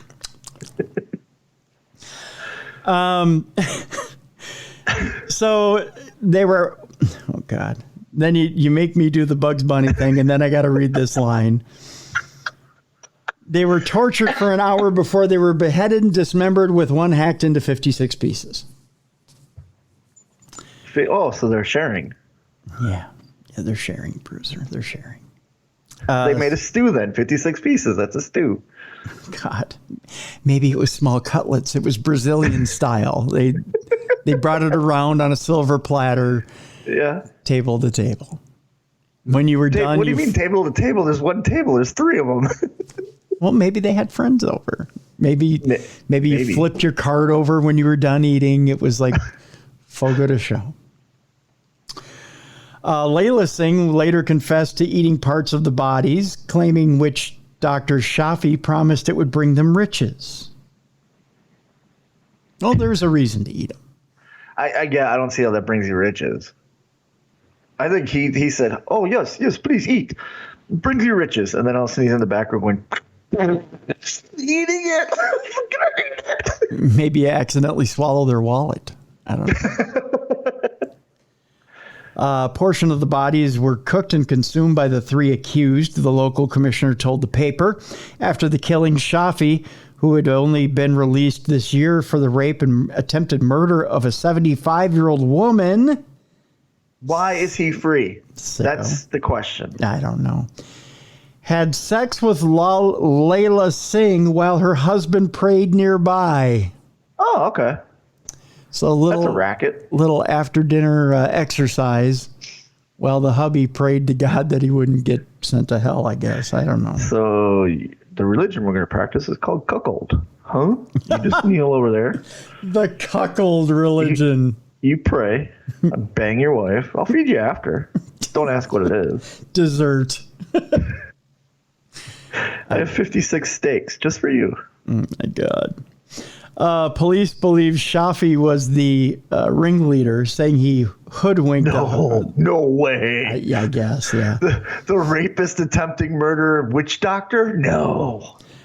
Saying he hoodwinked the hard-up couple after befriending them on Facebook. Hard to believe Facebook would be the beginning and end of this deal. Okay, so when people friend request me, I vet them. I go through their profile, look at it, and do I know them for one? All that. Does this witch doctor have on there that he's a rapist, cannibalistic witch doctor? Probably not. Just says nice guy from the Indian suburbs. Practices cuckold. Yes, that's his religion. Yeah. Shafi is a psychopath and a sexual pervert, and the one who derives sexual pleasure and will go to any extent, even to kill for it, the police commissioner said, further calling him a sadist. Shafi is a hardcore criminal and refuses to cooperate with the probe, the commissioner said. But when all three were questioned together, Layla broke down and gave us details of the two murders, blaming Shafi for them, he said. She said that she and her husband were having financial troubles with their massage parlor business. Maybe if you'd stop killing them and just massage them, it might turn out different. Yeah, that wasn't the happy ending I think they were planning on. No, not at all. And Shafi convinced them that human sacrifice was the way to great riches. Oh, dear God. Well, they already tenderized them by giving them a massage. Their first victim, only identified as Rosalind, was a woman in her 50s, was cut into 5 pieces after being lured to the house in June. A senior police source told the outlet. Singh had cut off her breasts after the murder, the report said. Sick freak. Yep. After that sacrifice did not bring about the desired wealth, they killed again in September, this time chopping 52-year-old victim P. Padma into 56 pieces. So it didn't work the first time. Right.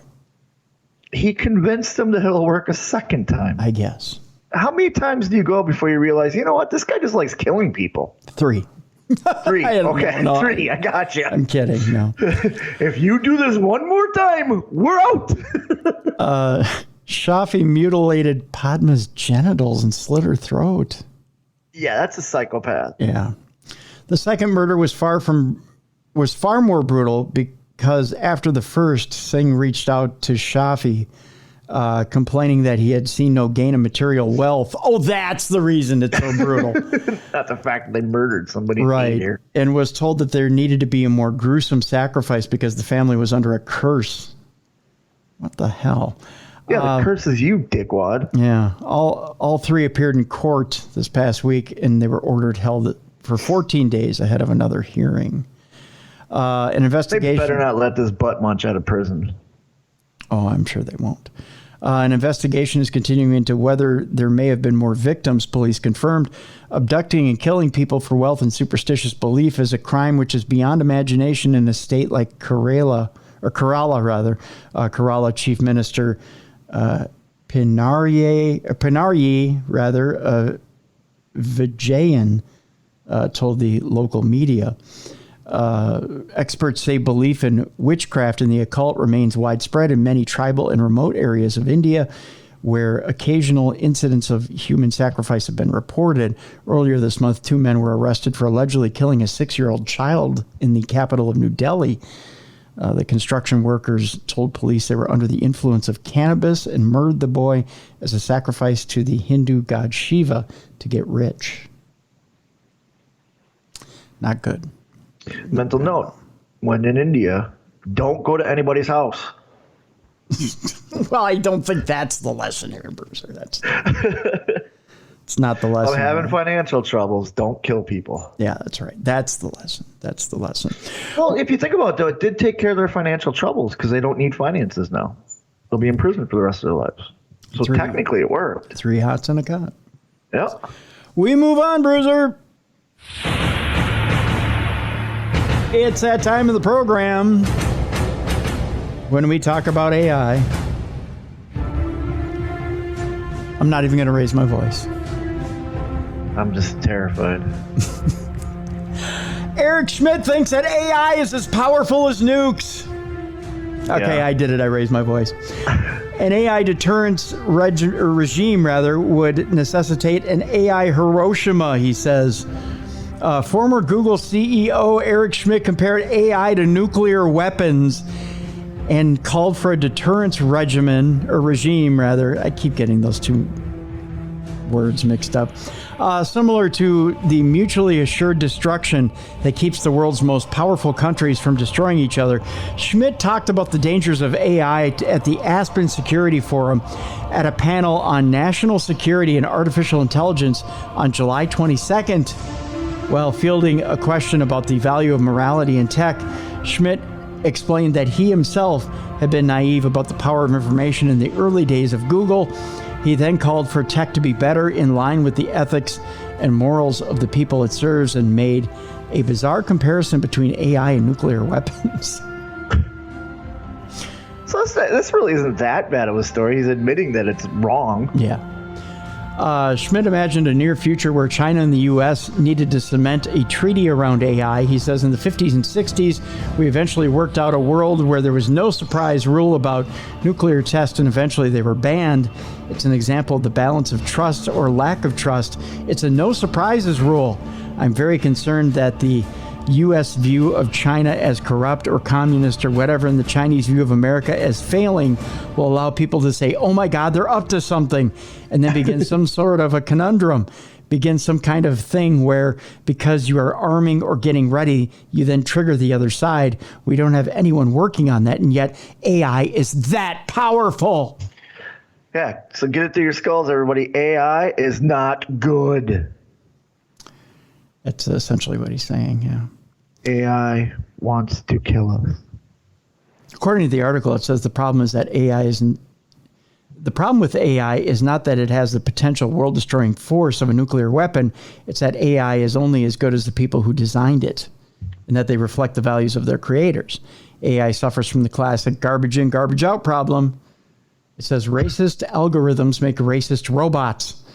I didn't say anything about racist robots. Yeah. Where did we come up with racist robots? I don't know. Where did this came out of left field? We're talking about murder and mayhem, and all of a sudden they're like, "Oh no, this robot dropped the N-word." Like what? I don't know. This article kind of goes off the rails. It's from Vice, by the way. Yeah. Basically, what it's saying is that humans can be garbage people and make robots to do garbage things. Right. But they can get spookier than that, Bruiser. They can get spookier than that. Spooky artificial intelligence can accurately predict the future, and it's about to be asked more questions. No. That's going to end up in our demise. Didn't we get this from all this stupid artwork and crap? Which, by the way, Mr. Cruiser. Yeah. Are you asking questions? The algorithm on my social media is now pitching AI drawing programs. Like Crayon and Wall-E and all that crap?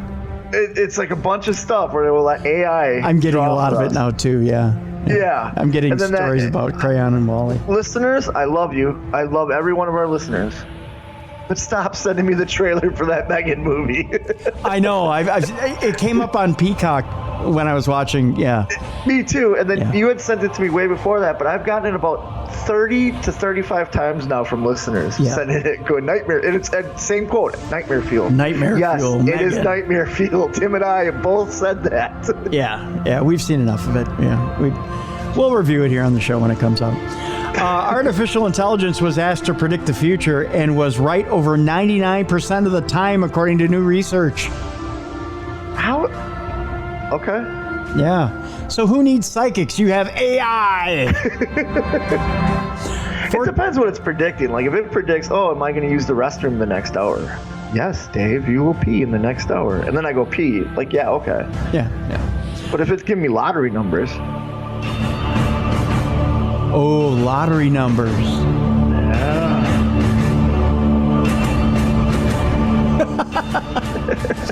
Fortunately, the AI didn't predict a deadly apocalypse or a robot takeover, which is good. Instead, researchers at the Max Planck Institute for Science of Light in Germany, that doesn't sound Illuminati-ish at all. Not at all. Asked the artificial intelligence software to predict how AI progressed. They did this by feeding the AI information from academic papers dating all the way back to 1994. Oh. Yeah, that's a long time ago. That was in high school. Yeah. I hope they didn't take my academic paper. Predict what Bruiser will become by these papers. A total of 143,000 papers were used in the experiment. The AI was then asked to make predictions about how artificial intelligence has developed over the years based on the scientific studies it knew about. The software was almost 100% right with its predictions, leading scientists to want to ask it more questions about the actual future. Please don't. Because you think it's really going to tell you that it's going to take over the world and kill you? No, it's not. No. You don't want it to reveal its evil plans. Exactly. Yeah. It's going to get you to trust it. You're going to be like, oh, look how sweet and cuddly this AI is. It just told me that lollipops and unicorns are going to come flying out of my butt. I'm so excited. And then really it's just wanting to kill you. Right. Their paper says Mario Kren led the research along with colleagues from all over the world. Their paper says the AI research indicates a great potential that can be unleashed. I bet. Instead of asking AI to predict the end of the world, the researchers hope to ask it questions about science that could aid future studies. Like a cure for something. Yeah. And the AI is going to be like, the cure is death. And the cure is to kill you all. The paper states a tool that could suggest new personalized research directions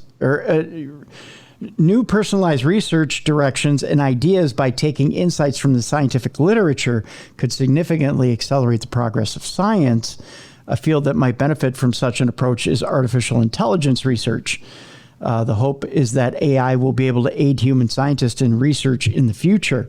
The researchers concluded, ultimately, better predictions of new future research directions will be a crucial component of more advanced research suggestion tools. In other words, it's a conundrum inside a conundrum inside a conundrum inside a conundrum.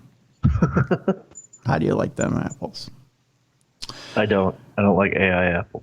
Let's switch it up quickly to something spooky before I start thinking about more AI. There's a real life Addams Family out there. I don't know if you've seen the trailer for the new Wednesday. On no, Netflix. I've heard that it's pretty good though. Like Christina Ricci's in it, isn't she? I don't know if she's in it. Or is she in the new Addams Family remake? No. The new Addams Family remake is called Wednesday, and it's done by Tim. What's his name? Tim Burton. Mm-hmm. That's the one where everyone was complaining because Gomez looks the way he does because they made him look like the comic strip. Right? Yeah, Fred Armisen plays. Which, if everybody Fred Armisen plays Uncle Fester. Gomez looks like the comic strip. And if everybody didn't know, the Addams Family originally started as a comic strip. Yeah. And then was made a TV show. And it's not Catherine Zeta-Jones who plays. It is, I think, her. It is her. Yeah. I thought Christina Ricci had something to do with the Wednesday. She's been commenting on. I think she makes an appearance. Okay, that's what it was. I know she had something because she's the original. I'm sorry. She's not the original. She's the movie version of Wednesday. Yeah. That's where everyone's trying to compare this new Gomez to Raul Julia, and it's like that's not. If you go back and look at the comic, he's a short, flat-headed. I'm trying to remember the name of the actor. Let me look it up real quick here. He's a famous actor. I know that. Yeah. He is. He's always like in. I know he was in Sons of Anarchy. He was in. He was in a bunch of stuff, and he always plays the like a Mexican sidekick or something. Yeah, Jenna Ortega is the one who plays Wednesday in the new show Wednesday. And it is, let's see here. It is, Christina Ricci does make a cameo. She plays Marilyn Thornhill in the new show. Fred Armisen plays Uncle Fester. Catherine Zeta-Jones plays Morticia. It's Luis Guzman who plays Gomez. Who is a fantastic actor. He is hilarious in the stuff I've seen him in. Yeah. And Gwendolyn Christie shows up as well. She's been in like Game of Thrones and stuff like that. I really hope this doesn't turn out to be like a Rob Zombie Monsters. No. It's supposed to be very good. Good. Because Addams Family and the Munsters are two shows that I used to love as a kid and even to this day. My late father-in-law and I used to watch Munsters all the time, and my son loves it. But the Addams Family was always fun too, and the movies were good with Christopher Lloyd, Raul Julia, Angelica Houston. Christina Ricci. And one of my all-time favorite comedians who I have such an amazing crush on is in Wednesday as well. Who's that? Ricky Lindholm. Who? Ricky Lindholm. I have no idea who that is. She's blonde, tall. I'm trying to think of the name of the comedy duo she's in, musical. It's something it's like a Simon and Garfunkel type. What's the name of her group? I'll look it up right now. Yeah, Ricky Lindholm. Riki Lindholm. Lindhome. Yeah, Ricky Lindholm. Oh, yeah, I know her. Yeah, her comedy's hysterical. Yeah, Garfunkel and Oates. Yeah, Garfunkel and Oates. That's what it is. Yeah. Yeah. Yeah, she's actually very funny. Yeah. Yeah. But she's in Wednesday as well. So, Yeah. yeah. So, yeah, but anyways, that's the new Addams Family that's on, well, actually, it's Wednesday is on Netflix. But there's a real life Addams, now that we've stopped the show completely, there's a real life Addams Family that's discussing ghosts in a quirky TV interview. This says move over Gomez and Uncle Fester. There's a new Addams Family in town, or at least a family who have become known as such, even though Addams is not their genuine family name. In a recent Halloween-themed segment on UK morning television show This Morning, host Philip Schofield and Holly Willoughby welcomed to family fame for their ghost hunting endeavors. John Paul Kenny and Kimmy Jeffrey, alongside their two daughters, arrived in the studio in a hearse before sitting down on the sofa to discuss their love of all things spooky and mysterious. We had the video here, and I believe we'll fire it up right now and listen to their interview right now.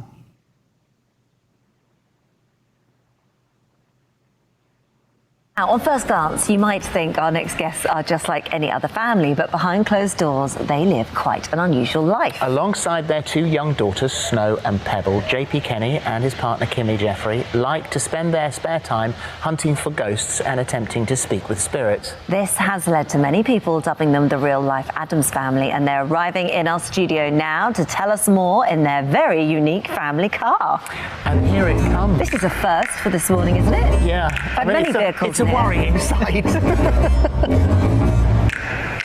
da, da, da. Ah! It's a And the lovely girls in the car. back, it's beautiful, isn't it?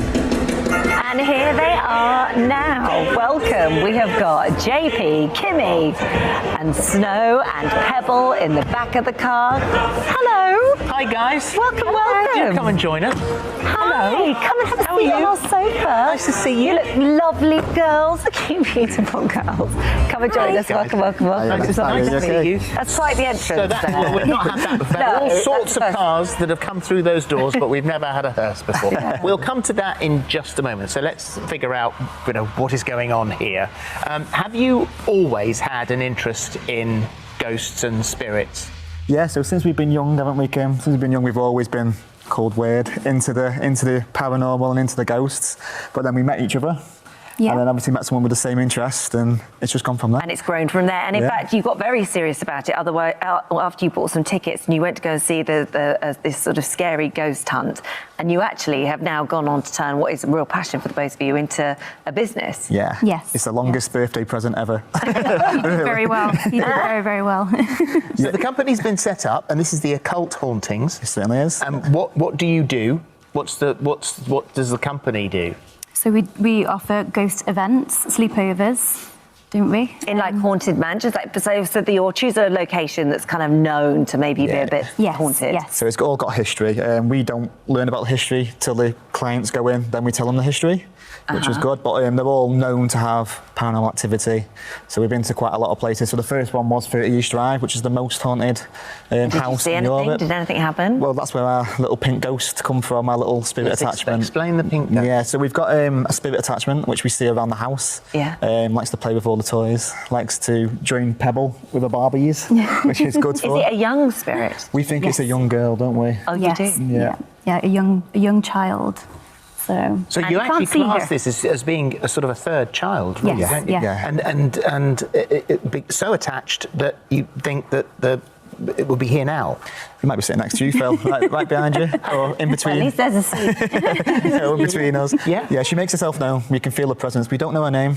We've not spoken to her, but we do feel her presence. Like, we've just got a new house, and in that new house, there's no history, but things happen. We hear footsteps. Things happen. We see toys move, and the ghost hunting equipment goes off, which is Really? very interesting. Yeah. Well, so this is where the car comes in, because you needed a second family car and you decided to buy this, which is the hearse. So, and you loved it so much so, it's so comfortable that you use it now all the time. What sort of reaction do you get? Because you take this to the supermarket, you've even gone through the McDonald's drive-through. Yeah. I'll let you do that because that's your shopping. Yeah, I take it shopping. I like to put a lot of my dresses in there. We take it on a weekly shop as well. With lots of space, so it's quite practical. It is very, very practical. It gets all my shoes in there. And do people comment? Do people come out and take pictures? What sort of So reaction that's do you where get? we got the name from, the Real Life Adams. Right. So we were in Manchester one day, just driving down, as we do, near the pubs. Yeah. And then people just ran out and went, oh, it's the Real Life Adams family, how cool. And that's stuck for the last few months. And girls, what do you think about that big thing being the family car? Fun. Yeah? Is it fun? Is it comfy? Yes. Is it? And you've been out with your folks to these events. Is it not a bit scary? No. Why? Because we like doing ghost hunting because it's really fun and it's not even one bit scary. Not a bit scary. Wow. And so when you go to these events, what sort of things do you see? Because can you sense if there's a ghost around? Well, I just look around because there's like, because it looks like a bit creepy. Yeah. Gives me a creepy spirit.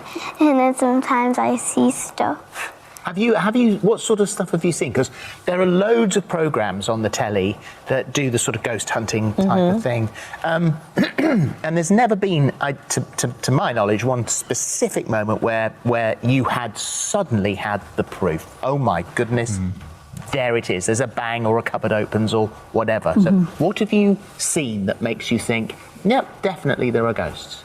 A round-headed soldier. Right. And when we were somewhere else, we went to a bingo hall, and I saw something peeking over, and it looked black, and it was like weird. What, like a person? I don't know. It was like. Oh right, okay. So peeking at you. What did you see at Four Crosses? So you saw the round-headed soldier, and then who else did you see near the toilets? A lady and a child, like holding hands, opening the toilet door. Wow. And what do your friends think? What do they say? Oh, cool. Yeah, I bet. It's kind of cool. There are obviously going to be people watching who'll say, not appropriate to take your kids on stuff like this. What do you say to them? Well, we love it, and the girls love it, and the girls aren't scared, and they want to do it. You guys want to do it, and if you didn't want to do it, then we'd respect that as well. But why should they be scared? They shouldn't be Yeah, scared. I think it's good for the kids to grow up not having that fear. Yeah. Obviously, we don't do the Ouija boards and all the top end stuff, but we just go into different venues and we show them there might be spirits around, and there's no need to be scared. No need to be scared. Yeah. And so what about for you guys? I mean, is it you're going to obviously continue doing the business thing, but there's a documentary, I think, about you? Yeah, that's top secret at the moment. Oh, is it? Okay. But yeah, we've been contacted for a documentary, so hopefully that'll air soon when we start filming.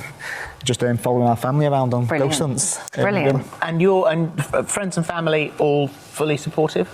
All fully They love it, supportive. don't they? They absolutely love it. Yeah. I mean, they must love the car because you think, actually, I've got a single bed I need moving. Could you come? Oh, yeah, fit it in that. I mean, it's absolutely beautiful. They are, for the reason that they're made and the reason that they're there, it's a shame because they're such beautiful cars. They are lovely. They are good to drive, nice and Is it? smooth. With that being said, Bruiser, I'm a little unnerved by the kids going ghost hunting. I'll tell you that.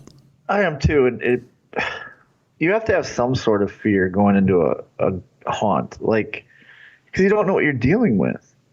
And they already said the little pink ghost followed them home, Yeah. How do they know something evil's not following the home? The evil's going to go after the young soul. Yeah. Yeah. And attach itself. Yeah. That bugs me. And then I do like how the British say telly, though. Yeah. When they're all freaking out about hearses, like they've obviously never been to America. I have a friend who has a hearse. Yeah. He loves it. It's just a giant station wagon. Yeah, exactly. Yeah, and I have an uncle who's now passed away who used to, when he was retired, he went to work for Washburn McReevy Funeral Home. I mean, you know, so he was around it all the time. I think it was his way of, almost his way of dealing with the inevitability of death. Yeah. You know, just going to work. And when he went to work with it, he went to work on the business side of things, of just helping people deal with you know, the loss of a loved one. Right. You know. And everyone gets creeped out because, you know, hers carries a coffin. But by that point in time, whatever spirit or whatever is pretty much gone. The energy's, I think, gone. I mean, there's energy, but you don't hear about haunted hearses. Yeah, you know? Exactly. Yeah. It's just a vessel to get the body from one place to the next. It bugs me to take their kids that young. They sound like young kids. They were very young. Yeah. One is, I gotta say, let me see if there's an age here for the kids, but it doesn't list one. But I would say the one child is probably 7 or 8, and the other child is probably 4 or 5. Yeah, they're pretty young. Yeah, the thing that's, and you know, they list in the story that the couple has the business, the occult hauntings, which they offer ghost hunting tours, haunted sleepovers, other paranormal experiences. You know, the 2 daughters, I get that they love it, but yeah, they're going to love stuff like that because it's edgy. You know, they can go to school, they can brag about it. Yeah, exactly. You know, but that's... I just think I'm not against bringing younger people on investigations. It's just they don't sound like they're protecting themselves too well. Yeah. They sound for lack of a better word, they sound willy-nilly and, hey, let's just go in this haunted place and investigate. Nothing bad can happen. Right. Well, from one I think that's a wrong way to teach the kid. I think they should need to teach the kids, like, hey, you need to protect yourself at all times. Yeah. They should. Yeah, it's one thing. Well, you know what? It isn't even one thing to bring a kid that age into that scenario. You should never. I'm of a full mind to say you shouldn't willingly bring a kid that age into any scenario like that. Yeah. You know, it's risky. It's one thing if you're in a home and there's a haunting going on and they're exposed to it. Then you can talk that kid through that scenario and just explain to him what's going on. It's another to willingly take a child into a haunted home that's outside of your home. I mean, that's depending on, you know, and again, we do have some people who listen to the show who don't necessarily believe in ghosts. They might be atheists, but are listening because maybe they get off on the entertainment. I don't know. Who don't necessarily believe in spirits, who would say, well, how could you equivalate it to some sort of mental child abuse? But it kind of is. You know, it's playing upon a child's psyche. Yeah. You know, at the very least, it's playing on their psyche. At the most, it's playing on their psyche, and spiritually, it's playing with them. Yeah. You know, so I don't believe it's just not healthy to subject an innocent child to that type of activity. And I didn't like how she says, well, if they told us they didn't like it, we wouldn't take them. The child's not going to say that. The child doesn't want to disappoint the parents. Exactly. You're right. That's the first thing. And the second thing is they wouldn't, even if they were, you're right, they wouldn't tell them if they were scared. And second, a child is always going to please their parents. Well, not only please their parents, but if they think it's edgy or risky or they think it's cool, and like their peers think it's risky or edgy or cool, they're going to do it so that they can please or look cool in front of their peers. Yeah. So even if they think they're in danger, they're not going to show that to their classmates. You know, they're going to look cool in front of them. So they'll willingly put themselves in danger just to look cool, to get acceptance. Yep. So, yeah, they're going to take chances. Yeah. Kids are like that. So, yeah, it's a bad idea all the way around. It's just my opinion. Let's move on, shall we? Yes. We've got a story here about the horrifying real origins of zombies. It's been a while since we've had a zombie story, mainly because they're not real. But you know, I'm kidding. There's just not very many zombie stories out there anymore. Yeah, the bath salts kind of went away. So that was a fad in the early 2010s. So it was. And voodoo's not really in the mainstream anymore, and that's where you hear a lot of that too. Is the voodoo. Well, voodoo is part of it. You know, they state here in the article that zombies have been a pop culture craze, especially with the recent television series The Walking Dead. You know, The Walking Dead is wrapping up. I don't know. Yeah, it's last 4 episodes, right? 5? Well, there's 5 left. There's 5 left. I don't know if you've been watching them at all. I fell off 2 seasons ago. Did you? See, I've been keeping up with it till the end. I'm a diehard. I'm gonna watch them. I'm just it just got to the point where it's like, you know what? I can just binge watch these later. I think there's quite a few people who think that. They're like, you know, I'll come back to it. But I gotta see it through to the end. I'm just one of those. I gotta see it through to the end. And actually, ever since Angela Kang came on board to be the showrunner, it's been really, really good. That's what I've heard. Yeah. It's been a really good show. It fell off for a little bit, and I muscled through it, and then it got good again, and it fell off. And it's like, you know what? I'm sick of this emotional roller coaster. I'll just wait, and I'll just binge watch it when it's all done. I'm wondering how many people are going to come back when they end the original series and when they break off Rick and Michonne into their own series. And, well, they have the movie coming out, too. Well, no, they've decided to scrap the movie. They did. Okay. Yeah. So I knew Andrew Lincoln was coming back from the movie. Well, he's coming back for a series now. It's not a movie. It's a series. So they changed it to a series. Okay. It's Rick and Michonne are going to have their own series, and which I was surprised by, because originally, and the way it came about was originally Andrew Lincoln was going to come back for 3 movies. Yeah. Yep.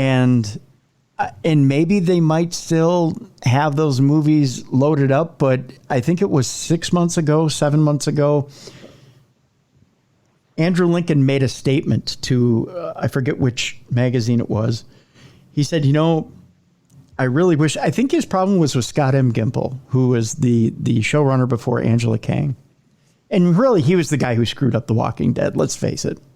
Yeah. He really was. But that's not why Andrew Lincoln left the show, though. He won't say it. But he kind of... Well, no, he got his assistant pregnant and cheated on his wife and got canceled during cancel culture. He intimated that it was scripts. It was just the direction, the way the show was going.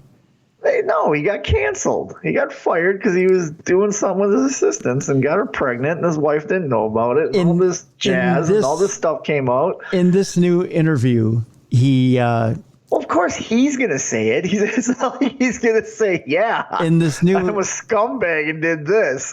In this new interview, he I won't disparage anybody for anything, but he'll in this new interview. Oh, I won't either. I think he's a fantastic actor. Yeah, but like, he can't rewrite the narrative that he left the show. He got fired because he got canceled, and now they're bringing him back because they realized, hey, cancel culture is stupid. Let's, behave, and we'll bring you back. Okay. But he said, now that I look at the storylines the last few years, and I realize how good they are under Angela Kang, and I really wish that I wouldn't have left the show. Because if you read the comic, and the comic is so good. So different than the show. It's different, but it's so good. Oh, the comic's amazing. And he ended that comic 2 years ago, right? Was the last one? I think it was 1.5 years or 2 years ago. Yeah. Yeah. And the way it ends is so shocking. Yeah. Oh yeah. Oh yeah. Yeah. It's a complete shock. Yeah. And no spoilers. It's a great comic. Yeah. It's a great comic. Yeah. And fans of the TV show, I suggest getting the comics because same characters, obviously, but totally different scenarios and stories, and it's very good. And the only character, all the villains that you fell in love with on the show are in the comics. You know, the Governor, Negan, the Whisperers, all that are in the comics. The only character that doesn't appear is Daryl. Yes, Daryl. But he does later. They put him in the comics because of his popularity on the show. Really, I don't remember Daryl being in the comic. Yeah, I thought they did. I might be wrong, but I thought they added Daryl because of the popularity of the show. Because remember, for a while they were talking about killing Daryl. Norman Reedus he was doing that show with the motorcycle stuff, and they were thinking of and people were saying they will cancel the show. They will not watch a show if Daryl's not on it. Yeah. And now he's one of the main focuses. Well, and they've kind of taken Marquand's character. I can't think of his name right now. They've kind of made him like the personality of Rick. What Rick would have been. But it's it's not Rick exactly, but it's kind of his personality. Yeah. But beside the point. So Walking Dead is kind of, it's going to be interesting to see if when they reintroduce Rick into the universe, because really he didn't die. No, he didn't die. He got taken by the, I forget their name, but they pulled him out of the river. Yeah. The helicopters and stuff. Yeah. Yep. So spoiler alert. Yeah. Spoiler alert for those and actually, who haven't seen it. No, I watched the season after that. I stopped watching after Jesus dies. Okay. Yeah. So that's 2 seasons ago, I believe. 3. 3? 2. 2 or 3. Well, they've split seasons, so it's really hard to tell. I think it's... Yeah. But that was the last major event that happened was Jesus died. Okay. In the graveyard there. Boy, you have a lot of catching up to do. Yeah, no. I also haven't watched Fear the Walking Dead yet, but I tried watching it when it first debuted, and it was rough. And somebody says, "No, get through the first season. Oh, yeah. It's amazing. Yeah. It gets really good." And I'm like, okay, so I'm eventually I'll binge watch both. Yeah. You got to push through that first season. Yeah. So, anyways, where was I here? Okay, so if you, I'm wondering if these. Again, to reiterate my point, the people that were originally with Walking Dead up until that point where you jumped off, or who have jumped off the last couple of seasons, if they decide they want to come back because there is a Maggie and Negan show that's coming out, there's a Daryl Dixon show that's coming out that originally was supposed to be Daryl and Carol, but Carol has jumped off of that show now. Yeah. So it's just a Daryl Dixon show, which supposedly he goes to Europe or something like that. It's like Daryl Dixon's European vacation. And so there are going to be these separate shows within the Walking Dead universe. Whether that's enough to bring people back. But that this is getting outside the story that we were going to tell of zombies here. And we'll wrap up this article here. And that is that The Walking Dead sure has been in our universe and in our lives for quite a while, almost, a decade now, if not more? A little bit more, yeah. Yeah. And that probably brought it to the forefront for this generation. You know, it was the Night of the Living Dead for other generations. But these flesh-eating creatures are not all fiction. Zombies actually have a very real history dating back centuries ago, ages before they ever reached the theater and television screens. Fear of the Undead first appeared in ancient Greece, believe it or not. Although zombie folklore has only appeared in more recent histories, Fear of the Undead may have traces as far back as ancient Greece. This version doesn't follow the pop culture depiction of flesh-eating zombies. These ghostly dead simply rose from the grave to stalk the living. Not talk to them, but stalk them. Archaeologists have discovered many disturbing graves dating back to ancient Greece where the skeletons were weighed down by rocks and other heavy objects. Archaeologists believe the purpose of pinning dead people down like that was to prevent bodies from coming back to life and rejoining the living. In the 17th and 18th century, of course, we've heard and talked about before slavery in Haiti. Zombie folklore is, as it is more commonly understood today has dated back to the 17th and 18th centuries in Haiti, when it was ruled by France and known as Saint Domingue. At this time, West African people were shipped to Haiti to work as slaves on sugarcane plantations. With them, they brought the concept of voodoo, as Bruiser was talking about. The practice of voodoo, alongside brutal working conditions that have the slave population within a few years, really sparked the idea of zombies. Many West Africans who were brought over as slaves believed that zombies were the product of voodoo practitioners known as Bokers. These sorcerers would use different objects like animal parts, herbs, shells, bones, and other things to create zombie powders that could be used along with spells to revive the dead and create zombies. That brings up the effects of tratatotoxin. Inside these zombie powders was a deadly neurotoxin called tratatotoxin. That's found in pufferfish and other animals. This neurotoxin causes intense symptoms that can emulate the effects of zombies as they appear in modern pop culture. Tetrodotoxin or tratatotoxin, something like that, especially in sublethal doses, can cause the victim to have difficulties with walking. It also causes mental confusion, much like I'm having right now, and respiratory problems and temporary paralysis that could send the victim into a coma, which makes them appear to be dead. Some of these victims were buried alive, and if they were revived, it only intensified the belief in real zombies. There were multiple verified cases of zombies at one time. There's a case of Clervius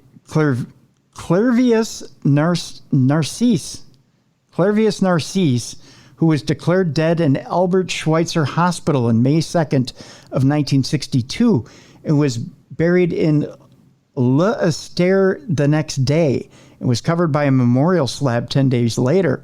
However, he returned to his village in 1980, where he met his sister Angelina, introducing himself with a name that only intimate family members had known.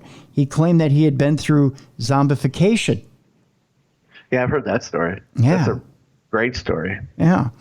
In 1997, British medical journal The Lancet provided multiple verified accounts of zombies in history, specifically in Haiti. In one case, a Haitian woman appeared to be dead and was buried in a family tomb. The same woman appeared 3 years later. When her tomb was investigated, it was found to be filled with stones. Later, her parents agreed to bring her to the hospital. With that case with Clervius, we had mentioned that. Let me see here. It says 18 years later, a man approached Angelina Narcisse, who was Clervius's sister, claiming that she was his sister. He was later identified as Clervius, and it was determined that he had been buried alive, dug up, then put to work on a sugar plantation in another part of the country, which is interesting too. As far as zombies in film, of course, we were talking earlier about Night of the Living Dead. The concept of zombies first appeared in literature as far back as 1697, but were first described as ghosts or spirits instead of flesh-eating undead. However, zombies didn't make an appearance in film until 1932 in the release of White Zombie. We're not talking about the album from Rob Zombie. More, however, zombies established a cult following the release of the 1968 film Night of the Living Dead, and the craze has continued into modern-day pop culture. So there you go there. But interesting little article about zombies and how they've developed throughout the ages. Yeah, and the Night of the Living Dead was my introduction to zombies, and I love a good zombie movie. Yeah, they're interesting, and especially with the ones that have come out recently, and White Zombie was Rob Zombie's band. Yeah, before not an album. He said album. Album, band, same thing. He got the name from the movie though. Yeah, he's a big horror fan, obviously. Yep. Moving on, the perfect vodka is now out there for paranormal enthusiasts, and we're not talking about Dan Aykroyd's vodka. I mean, although it's very good. I've never had Crystal Skull. I've always wanted to. Never have? No, I've always wanted to. And I've always wanted to sit down and talk with him, not only about his career, but his fascination with aliens and the paranormal and everything. Because that's what the Crystal Skulls are named after. Yep. It's very good vodka. It's a very one-sided conversation. I can tell you personally. You've talked to him. Okay. Yeah. Very nice man, Dan Aykroyd is. So, yeah. But the Crystal Skull vodka, very good. Very good. And he's got other products, too, I've been waiting to try. He's expanded his line. Yeah. Okay. I'll have to look into it. Yeah. He's expanded the line. But this article from Forbes says the perfect vodka for paranormal enthusiasts is available now. I'm surprised it doesn't say Crystal Skull. It says something else. Horror fans who love vodka, raise your hands. I can't see it if you do, but you can go ahead and raise your hand if you want. Does the idea of a spirit that rested with spirits sound like something you're brave enough to have on your home bar? Oh, yeah, for sure. If so, Harridan Vodka's Paranormal Reserve should be on your list. Just in time for Halloween, this limited edition vodka features exactly 666 bottles that rested for 30 days at the Occult Museum in Monroe, Connecticut. Oh, nice. Yeah. That's clever. Paranormal enthusiasts may know this as the museum that's home to the infamous Annabelle doll, who in the 1970s was reported demonically possessed and happens to be the inspiration for the Annabelle horror movies, including Annabelle, Annabelle Creation, and Annabelle Comes Home. I thought Ed and Lorraine had them. Yeah, it's the had her same. That's their museum, right? Same museum, yeah. Okay, I've never heard it called that. I've always just assumed it was their museum. Yeah, it's the which is their house, right? It's yes, it's Lorraine's former home. Yeah. Harridan's Vodka Paranormal Reserve, or Harridan Vodka's Paranormal Reserve, features a red foil label and the inscription "Help Me, Help Us," inspired by the mysterious parchment notes founded by Annabelle's original owner in her apartment, packaged in an engraved wooden with a functional Ouija board on its lid. It comes with a letter-pressed certificate of authenticity and gloves that are meant for handling the bottle. The Occult Museum is closed to the public now, making these bottles of Harridan vodka the closest paranormal fans will be able to get to the haunted doll. The doll was initially given to a woman named Donna by her mother as a graduation gift, but soon began to move on its own. It was often found in different rooms. When a blood-like liquid appeared on Annabelle's chest, can't say that word either today. She took it to a medium who, during a seance, said it was inhabited by the spirit of Annabelle Higgins, a child who was found lifeless in a field where Donna's home sat. After being investigated by famous demonologists and paranormal investigators Ed and Lorraine Warren, the doll continued to display malicious and violent behavior. It was deemed to be demonically possessed and became enclosed in a glass case that later became part of the paranormal artifacts kept at the Occult Museum. If you've got, this is all it costs, by the way, Bruiser. Okay. $13,000 to spare. Jeez. And you're in the market for the most chilling bottle of them all.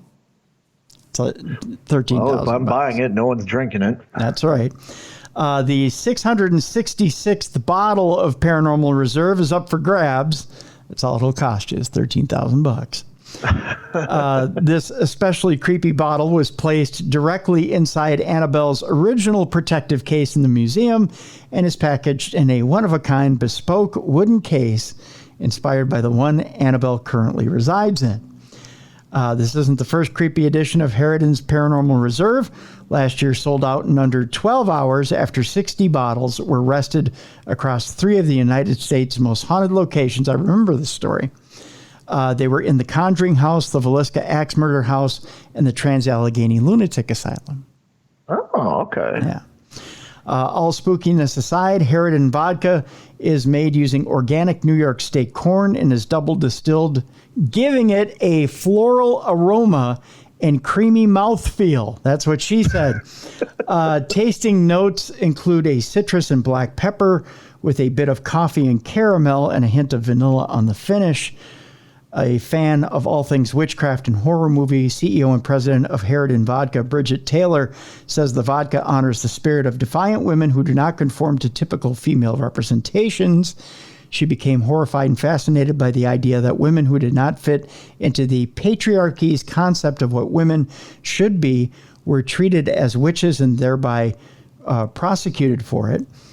The obsession with this world became a founding principle of Harridan Vodka. There you go. Yeah, for $13,000, I am not opening that. It's going to sit on my shelf. No. That's if you get the 666th bottle. Okay. Yeah. I think does it say how much it is regularly? No, it doesn't say. Okay. I have a feeling it's probably pretty spendy. I have a feeling too, because it's a limited edition, and limited edition stuff's expensive. Yeah. So it's probably not cheap. That's what I'm thinking. And finally today, Bruiser, proving, and this is, we lighten it up for the final story, proving you don't have to have a brain to love smooth jazz. I guess not. A patient plays a saxophone while undergoing brain surgery in Italy. He plays it. My guess is this was Kenny G. If you're ready for this. Doctors in Italy shared details of a recently delicate brain surgery during which a patient remained awake and played the saxophone. That's a common thing. Like, again, I'm going off Grey's Anatomy, but they've had it where they've had to have somebody playing cards or writing something while they're in the brain to make sure they're not hitting the parts that screw up. What happens if you misdeal? You're playing Uno and you throw the wrong card as they hit the wrong note of the brain. Blame the surgeon in your head, not the bad play. That's right. But it's to show motor function. They don't want to hit the wrong thing. Can you imagine all of a sudden, like, you're playing the sax and your right hand just goes dead? So I can just blame a bad show on a brain surgeon? Yep. If he was operating on you right now. Well, let's just say he is. Paideia International Hospital in Rome said in a news release that the 35-year-old patient identified as GZ, Kenny GZ, was kept awake and played a saxophone during the 9-hour surgery to remove a tumor from his brain. Doctor said the musical performance allowed the surgeons to map the different functions of his brain, as Bruiser said, as they operated. Awake surgery makes it possible to map with extreme precision during surgery the neuronal networks. By the way, that's a great band name, the Neuronal Networks. Yeah, it is. Yeah. That underlie the various brain functions such as playing, speaking, moving, remembering, counting. Dr. Christian Brogna, who led the surgery team, said in the release, the goal of awake surgery is to remove the brain tumor or a vascular malformation such as cavernomas, another great band name, the Cavernomas, located in specific areas of the brain while preserving the patient's quality of life. Brogna said the surgery was a success. You can expect Kenny G, the brain surgery sessions, to be out next fall on Arista Records. It's a great acoustic album. It is. It'll sound a lot like this.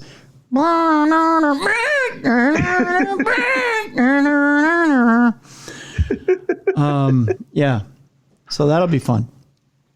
I hope he knew how to play the sax before they had him play the sax during brain surgery. Yeah, not just hand him a sax and go, here, play this. It's okay. You play the sax now. You do it. You do it. And the guy goes, I don't know how to play the sax. It's okay. You just purse your lips and a blow. Just a move with the fingers, like you're making a spaghetti. Like it is. Like you twist the spaghetti on the fork. Did you tell me to? No, I told you to twist it like a fork. Not the other word, but a fork. That's going to be a great music video. That is, isn't it? Just the fading in and out of, like, the guy and then the surgeon. And then the guy, like that old 1980s fade in and out. It'll be like a really mellow Tool video. Yeah. So that's amazing videos. Amazing videos. That'll do it for today. A couple of reminders for you folks. Parashare. We want your Parashare stories. If you want to drop us a line and give us your real Parashare or paranormal experiences, Parashare experiences, you know what I'm talking about. You can do it two ways. You can send us an email, tim@darknessradio.com, or go to darknessradioshow.com. There's a little blue button on the right-hand side. Click that button. You can leave us a up to 2-minute voice message, or just keep clicking that blue button to your little heart's content and leave us 2-minute messages at a time, and I will string them together to form your story by the magic of editing. I learned it in college. And we will play your voice message right here on the air. And that's how we'll do that. That's Parashare right here on the show. We want your Parashare stories so we can share them here on Darkness Radio, especially next Wednesday, because, you know, it's another episode of Supernatural News. We want to do that. And Parashare. We don't just do Supernatural News, Bruiser. We do both. Oh, I know that. Yeah. I love when the listeners tell us what's going on. Exactly. Second thing, we told you yesterday about this thing. We already have entries, by the way. We have lots and lots of entries for the Million Airs AIRS Club, Million Airs Club. Last week on the 15th, we passed 1 million downloads on Audio Boom. Now, keep in mind, we just joined Audio Boom on June 15th. So between June 15th and October 15th, you guys downloaded Darkness Radio 1 million times. Thank you so much for that, fans. That is amazing. That's pretty darn cool.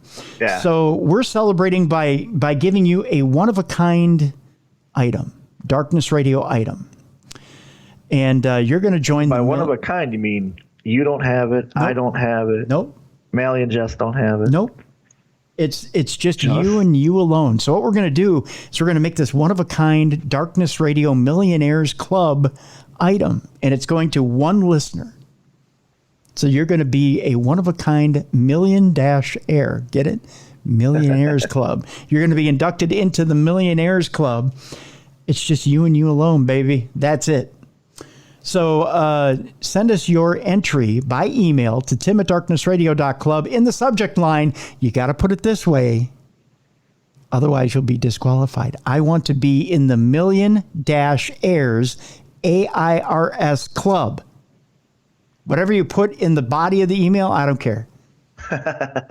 Tell me, I don't know, wipe your butt properly. Give me that swag.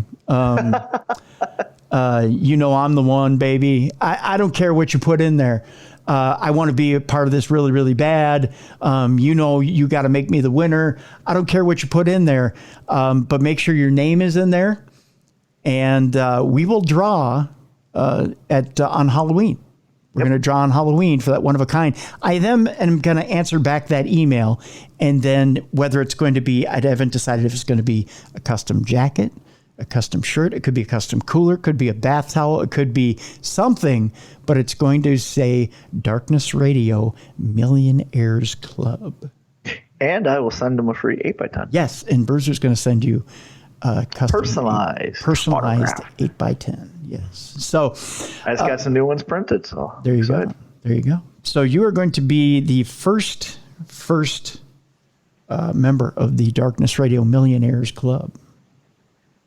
What do I have to do to get into it?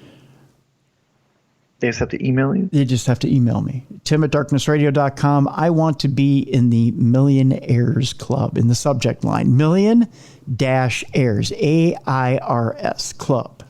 That's in the subject line. Don't spell it the traditional way. You'll get disqualified. So I want to be in the Million-Airs Club. And we're going to make you your own custom piece of Millionaires swag. Gear. That's awesome. And you're going to be the only person in the world to have it. That's it. I may make some secondary prizes that will go to some other winners, but you're going to the grand prize is going to be one of a kind merchandise. Nice. to celebrate 1 million downloads on the limited audiobook. edition, if you will. Limited edition, that's right. Limited edition of one. One of a kind. That's it. One. Boom. Call it a physical NFT if you want. Yes. You can call it whatever you want. But that's what it's going to be. So we're going to draw on Halloween. I'm going to let you guys know a little bit closer to the date what it is exactly, because I'm drawing it up as we speak. So that's how we're going to do it. But yeah, and it's going to be something cool. Something really cool. I'm excited for whoever wins. Yeah. I'm excited we reached 1 million downloads. I'm just excited. Yeah. So, and the fact that we did it that quickly, I'm excited as well. I want to thank you guys, and Bruiser and I thank you, and Jess and Mally as well, from the bottom of our hearts for being such dedicated listeners, for being there for us, for being as active as you guys are. We want to thank you for not only listening to us, but for patronizing our sponsors as well. For showing our sponsors love as well, and trying their products, and believe me when I say this, folks, when we bring sponsors aboard on this program, they're sponsors that we've tried, that we believe in, that we want you guys to try as well, because they work. And so we want to thank you guys so much for that as well. Tomorrow on the show, Brian Cano will be aboard, from Haunted Collector, from Paranormal Caught on Camera. I'm excited for this. He's on Travel Channel. Fascinating. Yep. Discovery Plus. He'll be on tomorrow. We're going to talk a little bit about his life. He's got a brand new book out there. We're going to talk about that book, and we're going to talk about his, he's got a traveling exhibit he has out there about the history of the paranormal. So we're going to talk about that as well. Nice. So we've got that on tap for tomorrow. That'll do it for today's show. For Supernatural News for Beer City Bruiser, I'm Tim Dennis. Join us tomorrow for more of the best in paranormal programming. This is Darkness Radio.